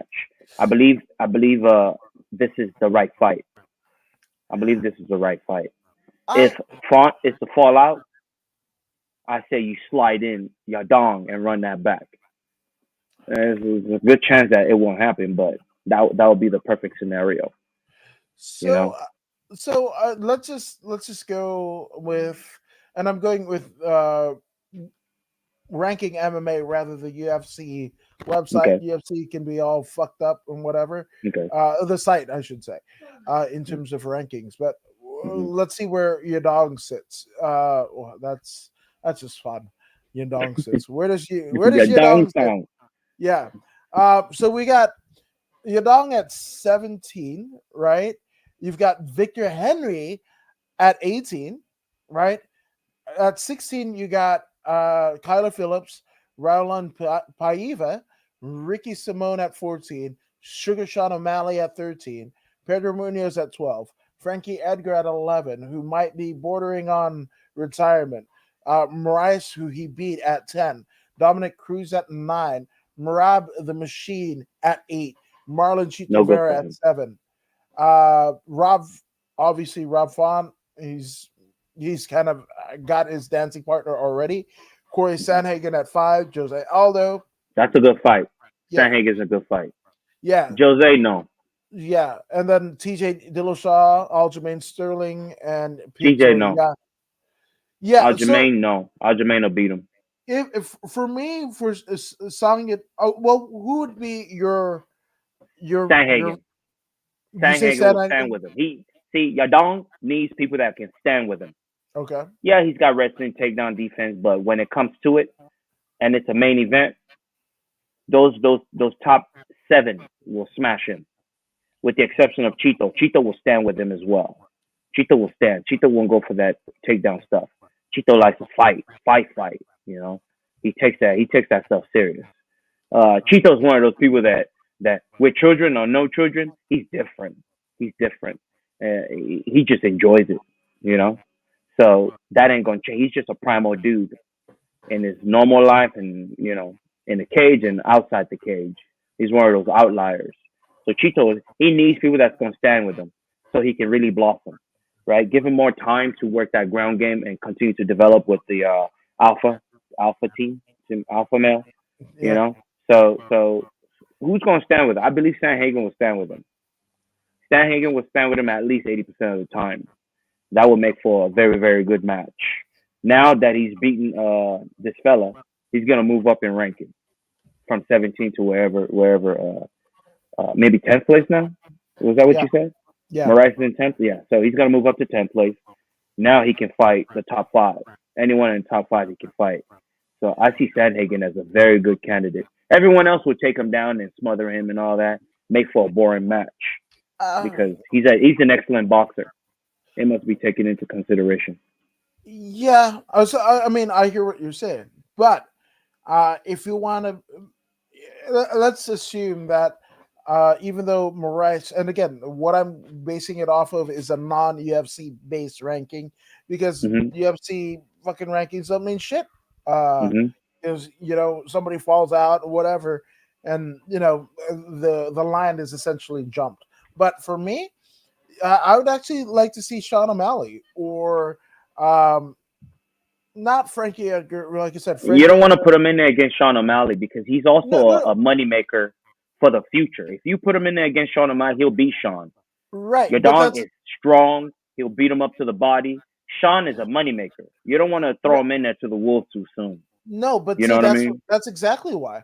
I mean, if he's not going to get a title shot, I think he's got maybe two, if not three fights before he gets a title shot, right?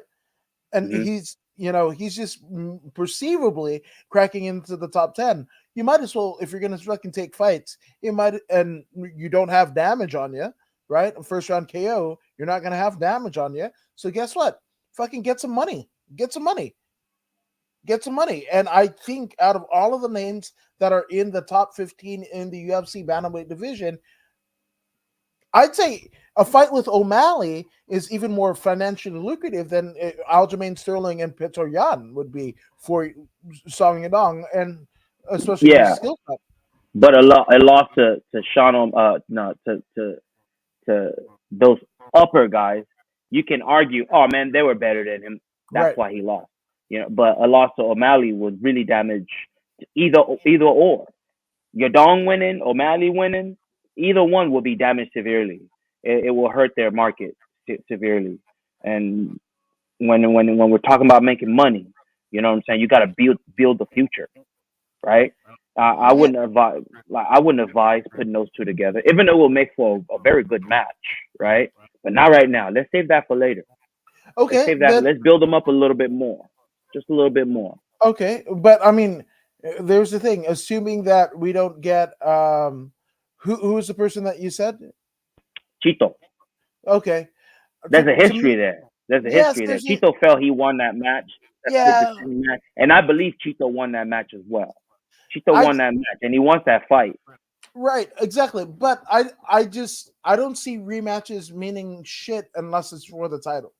To me, so I'd rather steer away from a non-title rematch that doesn't really do too much for either of them. Like, what is I mean, other than backing rights, right? And we know, Chito is a gamer and he wants that wrong of him and his record right, right. But what does that mean though, right? He could expel things in this fight, his potential matchup against Song Yadong, just trying to right the wrong of a fluke victory in his estimation that Yadong has over him. But what does that do for him in terms of, like, he's beating a lesser guy? Like, that's not going to move him up the rankings. That's not going to do anything for him. So like I said, like, Marab is probably That's not true. going to, yeah, Marab is not going to do anything. I mean, you might get a little shit talking, or it's not even shit talking, but a condescendence of Dominic Cruz. But Dominic Cruz, I don't think Song Yadong will do too well, fearing that dance of death that Dominic Cruz has that you like so much, Voodoo. Yeah. Um, you know, I just think that Dominic Cruz is too high. Yes, he's older than the rest. Former WEC bantamweight champion, former UFC multiple time UFC bantamweight champion. But I just, and look at Dominic Cruz's record against Team Alpha Male guys. It's not, Dominic Cruz stands hand and shoulders above. Like, literally, he's won at least 12 rounds against Team Alpha Male guys. So I don't know. Like, you're trying to say that Yadong is better than God, fucking Uriah Faber, like, at this level. I don't know. I don't know. And yes, it is an aging Dominic Cruz. Dominic Cruz, who's 1 foot in, 1 foot out. That's an incredible commentator when he's called upon. Um, but I don't know. I don't know. But to Yadong got the me, power to knock anybody out yes, at he any does. time. Yes, he does. But I think that's too deep. That's too deep. But he's If you primarily boxing. That's the if thing. yeah, if you're gonna do Dominic Cruz, do a fucking, or even Marlon Chito Vieira in that rematch, you do it in a title eliminator fight. But I do see the Corey Sanhagen deal making sense. Hmm. Rob Font, Rob Font, I'm looking at him and he looks like That'll be Daihine. another good fight. Him and Rob Font. But will it generate money? Will it have, like, I don't see it. Like, if you're looking at, like, If you put them under a big card like a Conor McGregor card, it will get a lot of eyeballs. You can build them that way. A font, and Yadong. You know what I'm saying? Yadong got the Chinese market. It's just a yes, matter of time, man, that we go back to China, and then you see just how big your dong can be. How big your dong can be. You know what I'm saying? Just give him some time for China to open up, and then we go to China and we hit them hard. Your dong is gonna be one of the biggest stars when we go. Watch, yeah. watch. Yeah, absolutely. Now, Fight Life Nation brings out a prospect here. He says, "So, only because we were talking about 135 guys. Jonathan Powell of CMMA, right? Chad Hmm. George, Josh Barnett would beat a Hmm. lot of the top 135ers. Jonathan Yes, he Powell would. is a Yeah, yeah. yeah, yeah. Yes, he would. Indeed, he would. But unfortunately, he just got to the UFC. He's got to No, build no, that name. no. I think Jonathan Powell just won Wait the. a minute. Am I mixing him up? The fella I that we saw from Lights Out that won the belt. or, That's not him.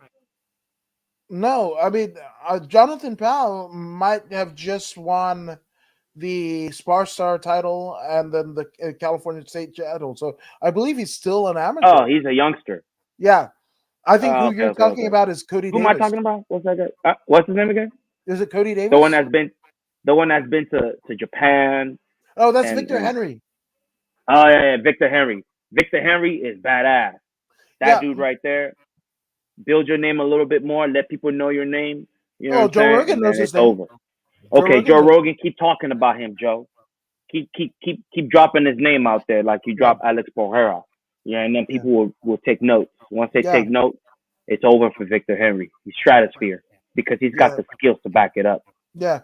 No, and yeah, and he said, because we're talking about 135ers and Palace looked amazing and he's the Army State champ Ah, for right, here in right, California and right. also picking up a Spar Star Bantamweight championship, so promotion That's what's up. and state champ. Yeah, I mean once he turns pro, it will be a good deal, and especially the fact that he is in the same room as the aforementioned Victor Henry. He's soaking up all of the knowledge that Chad George, Chase Gibson, Louis Schwinky. There's Hmm. so many guys. David Acuna. There's so many What a guys. room to be in. What a Yeah, room to be in. Veronica Wow. Meza. Like there's Mm. so much talent at CMMA. There's so much talent at CSW. There's so much talent at Pinnacle, at Black House. At Hmm. it's so, and that's just in California, right? We're not talking about Florida. We're not talking about Memphis. Like Memphis is popping up. We're not talking about China or Indonesia or one championship and whatever. It's just such a fun fucking time to be a Fight Sports fan and think about all of the like I mean, Sparstar was last night, and I looked on the website, the Camo website, and I maybe only knew three or four names because out of a dozen plus fights and whatever, the fact that I only know four names just means that there's so many guys and girls rising up through the rankings, and they're rising up in Iowa, the Pacific Northwest, in Idaho, places that you wouldn't think would be uh, combat sports powerhouses, but are. And the future has never been brighter. So I'm super excited. If you couldn't already tell, but I think Jonathan Powell, once he goes pro, and I think they might do, like the LFA, or he might fight for lights out for a little bit, go to the LFA. I think that might be the trajectory for him. Hmm. But once he does, and once he's hits that pro kind of echelon, I think, yeah, he gets a short notice fight, maybe Let's go. 5 fights into his pro career. Hmm. I think so. Keep So winning, kid. Keep winning. Keep whooping ass and keep taking names. You will be yeah. there. You will get there. Now, speaking of names to be made, we are at the main events of the evening.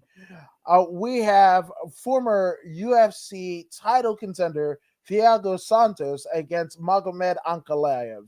Hmm. Um, Now, this again, Song Yadong versus Marlon Moraes was the final recipient of a performance bonus. We're not getting one here for Magomed Ankalaev.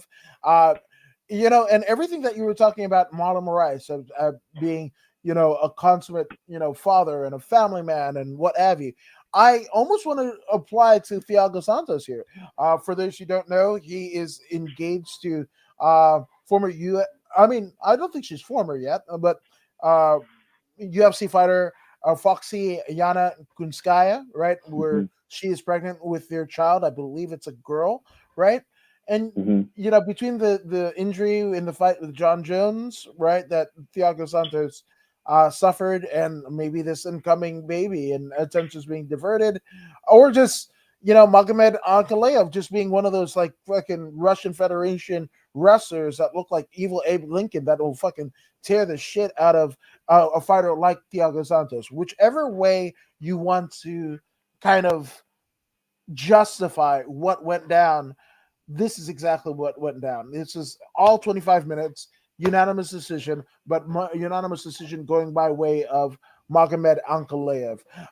First off, what do you see in terms of the prospects? Because Ankalaev is now 17-1, Thiago Santos 22-10. What do you see in terms of the prospects of both gentlemen? Obviously, Thiago Santos has been to the well before and end up dry in terms of title contention, but that was a Hmm. different champion in Hmm. John Jones. Now it's Glover Teixeira, but he lost. So those big Hmm. name fights and whatever, he gets pushed to the back of the line, theoretically Hmm. speaking, where Hmm. Moghamet might have taken his place. So Hmm. what do you see, in terms of the next kind of vestige of either man's career? Let's look at Thiago first. Thiago, he's been to the mountaintop, like you said, went in there against John Jones, got his knee destroyed, finished the fight anyways, like a true gangster that he is.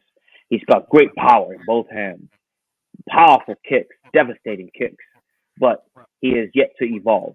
On top of that, he went ahead and found true love, and now from that true love, a child will be born. And once again, the mind is split. The mind is split. The man has to be cautious now. I am the breadwinner. Anything happens to me, what's going to happen to my family? So now he has to fight a cautious match from now on until his wife is able to get back to her feet and support. This is what we have. This is the reality. The man being the good man that he is, though he is a destroyer. I mean, you have a Spartan warrior that now has to worry about wife and kid. You ever seen a Spartan warrior worry about wife and kid? No. Why? Spartan warrior is all about war. Nothing more important than war. But this Spartan warrior is now primarily thinking about family over war, and this is the dilemma that he is in. Even though it's a beautiful thing, this is his Achilles heel. This is why he did not press the fight like he would normally do. But on the other hand, the Russian Magomed Ankalaev, very very talented fella, beautiful boxing. On top of that, excellent kickboxing. The man only throws what he has to. He doesn't make mistakes. He does not make mistakes. He's got beautiful wrestling, that Dagestani wrestling, which he hardly uses, but it's there. It's there if he needs it. The man went in there and he fought the perfect fight. He wasn't too overly aggressive because being overly aggressive will get you caught messing with Santos. Santos almost knocked him out. From this, he recalibrated and he kept his distance. He attacked when he had to. He wrestled when he had to. He got the unanimous decision victory because this was what he had to. The man is next for the title shot in my book. He's next for the title shot. I mean, who else has been as consistent as him in the division? Who else? The only thing that I see striking against him is the fact that he's Russian and he speaks no English, especially in the current state of the world. Uh, Anything Russian is not being appreciated much. I appreciate the Russians, especially you fighters. I appreciate you 100%. But the general public, you know, they're being driven by the media to hate everything Russian. So this is the current situation. He might not get the title shot because of this. It's unfortunate, but I think he is the next man in line for the title shot. And the sooner he starts speaking one to two, three, 4 words of English, the better off he's gonna be. The better off he's gonna be. He must advocate for himself, not through an interpreter, but himself, his own voice. The people needs to hear him attempt to speak English. Doesn't have to be great, just have to try. And this is what he needs to do.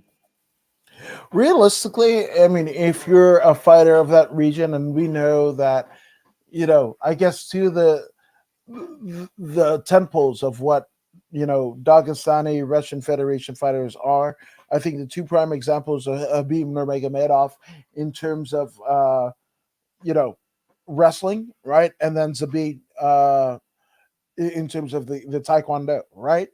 But in the instance of actually the persona of what most Russian Federation fighters should be learning from, the template that they should be learning from, is none other than Hamzat Chimaev, right? Who made a direct and deep impact. He, doesn't know too much English, but the English that he knows, he uses it to talk shit. Well, I smash. He got that over more than fucking Habib did with Yep. 29-0 wins and shit like that. Yep. So Yep. I think that's it. I think much like Colby Covington might have done with AJ Styles and Kurt Angle when Hmm. Dan Lambert in American Top Team did that angle in Impact Wrestling, and now we have the current Colby Covington, for better or for worse, that we have now. Um, I think all of those Russian guys need to fucking look at Hamzat and the career that he's had up to this point and go like, hey, that's what I fucking need.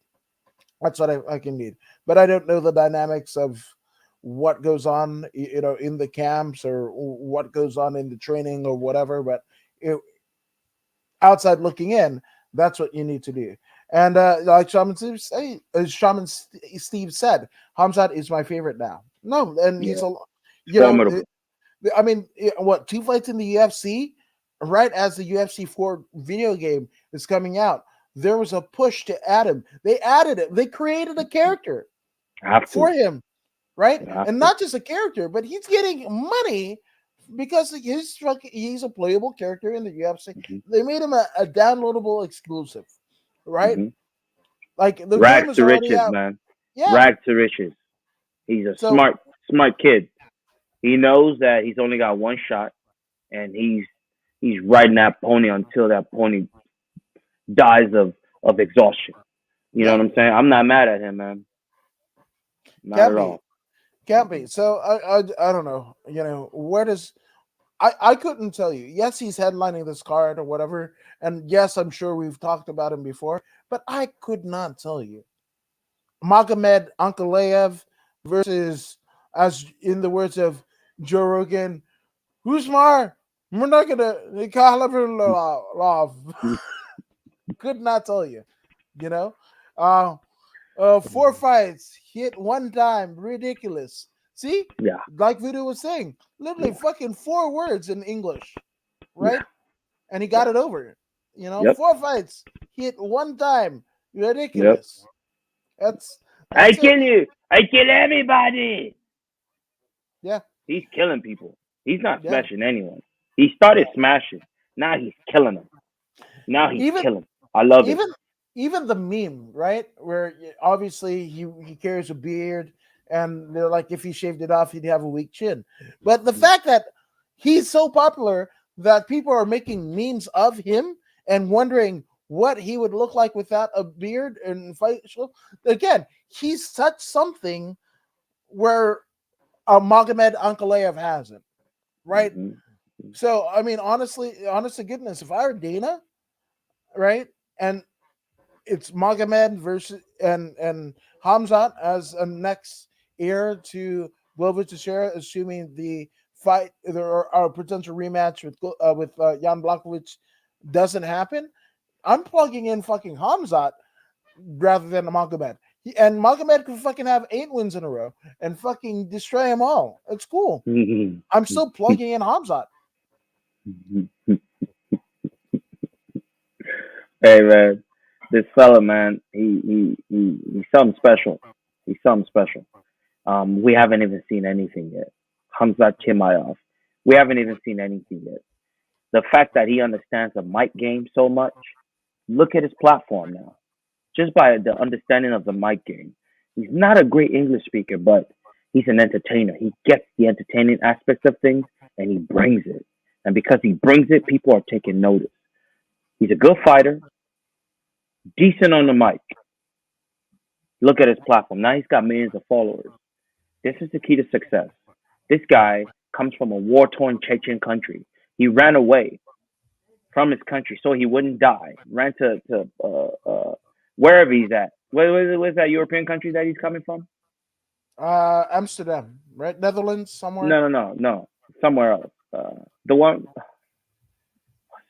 How's that? Like the place where they Belgium, right? No, not Somewhere. Belgium. Yeah, It's one of somewhere those in places Europe. He went somewhere in Europe, man. That place where chocolate Alexander is is made. from. Alexander. Isn't it Netherlands? No, Deutschland? no, No, it that's wasn't the Germany. Netherlands. It's something else. But anyways, he Sweden. went there. Sweden. Sweden, yeah, Right. Sweden, yeah. Went to Sweden, maximized his skills. You know what I mean? Took the wrestling to a whole nother level. Learned there in Sweden that hey, with this skill, I can become famous. You know what I'm saying? Went over to the United Emirates promotion, destroyed everything there. Bounced over to the UFC, got his opportunity, won, and immediately signed up for another match 17 days or so later. That right there established him as a fighter in the UFC because he took that short notice fight. Two different divisions, everyone's talking about it. You know what I mean? Now he's got a chance to sit there and prepare for a match. He comes back. They're like, oh, you didn't fight someone formidable. They put him in there with mid chart, whatever, starched him with one shot. Starched him. He didn't even wrestle him. Starched him with boxing. Knocked him out with one shot. Brought him back against the Chinese fella. Clowned the Chinese fella. Took him from one end of the ring to the other while he's talking to the boss. Hey, boss, get off your phone. I'm here smashing this dude. Pay attention. Pay attention because this fight's about to be over. Are you not understanding me? I'm about to finish this dude right now. Are you paying attention now? Okay, let me go back to fight. Submitted that dude. Got on the mic. Let it be known. Come on, man. Can't be mad at this dude, man. Can't be mad at him. Someone try to throw in there that woo something about Khabib will beat you down. No, I'll smash Khabib. I mean, what are you supposed to say? Oh yeah, Khabib will beat me. No, man, Khabib ain't beating me. No, he ain't. I'll smash Khabib. What? Yeah, I apologize. I shouldn't have said that about Khabib. But he let it be known immediately. I ain't afraid of nobody, not even Khabib. Yeah, Khabib is high in the Muslim order of things, right? Khabib is a higher person. I not sure respect my elders or whatever. But understand, man, if it came to it, if it's Dagestan versus Chechnya, I'm repping Chechnya. That's what he let people understand. Yeah, we're both Russian, but if it came to it, brothers fight. I'm ready to win. He's here to win. This is what people need to understand. He's not here to make friends. Yeah, you see him in Las Vegas with the European fella. Yeah, you see him, you know what I mean, with the European fella. I don't remember his name. Whatever his name is. They're having fun, but if they have to fight tomorrow, guess what? That European fella is gonna get smashed. Darren Till. Darren Tills will get smashed, and he knows it. That's why he's making friends with Hamzat. He don't want to fight. He want to be friends. So it is what it is. Let's go. Hamzat Chimaev, I can't wait to see you fight again. I can't wait to see him in there against Gilbert Burns. If he beat Burns, one more fight, Kobe Covington. After that, title shot. That's what's gonna happen. And again, right? Moghamet Ankalaev won, right? And we're talking about Yep. Hamzat. Yep. That should tell. All because he speaks. Yeah, that should tell you all you need to know. Is anybody clamoring on ESPN? For articles on what Moghamet is doing? No, But I can't understand him. I mean, I understand his fighting, but I do not understand his translation. Yeah, I'm hearing the guy speak, but I don't care about that guy. I don't care what's coming out of his mouth. I want to hear what's coming out of your mouth, Right. Moghamet, Right. Ankalaev. I want to hear what's coming out of your mouth. And if it's just fight, that's all I need to hear, bro. That's all I need to hear. Fight, Yeah. kill. That's all I need to hear. I Yeah. kill him. That's it. Hey man, even in the movies, man, you should have learned from Drago.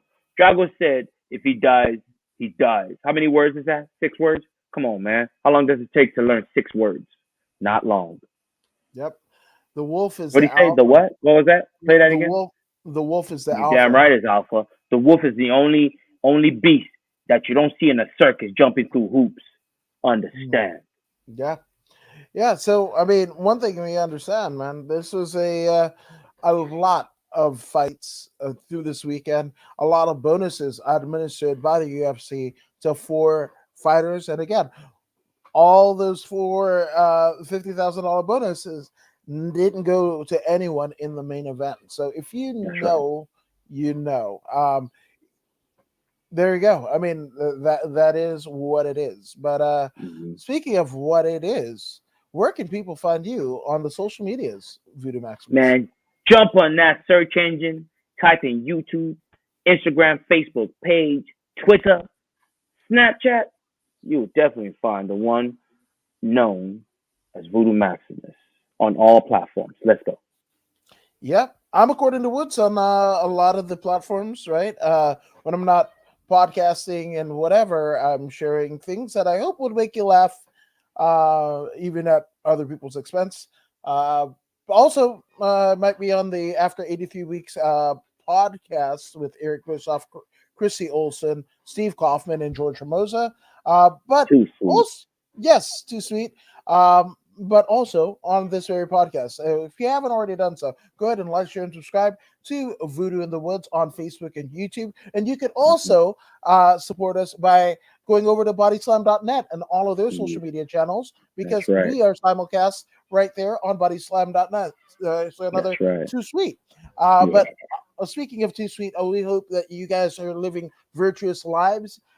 In between the next time we see you, which will be this Thursday at 11 p.m. Pacific Standard Time for more Voodoo in the Woods. Uh, there's a lot of fighting, so we're going to cover it. But thank you. And shout out to all the fighters, not just on this card, not just on the Bellator card, not just on the LFA card, not just on the bare knuckle fighting card, not just on the Spar Star MMA card, but every fighter that has fight. There are people doing battle right now at EBI, Eddie Bravo Invitational, right now on UFC Fight Pass. So you guys and girls, you guys are the real MVPs. You guys and girls who support us and what we do. You guys are the real MVPs, and we just hope that you guys have an awesome, awesome week. And we will see you at 11 p.m. Thursday night Pacific Standard Time for more Voodoo in the Woods.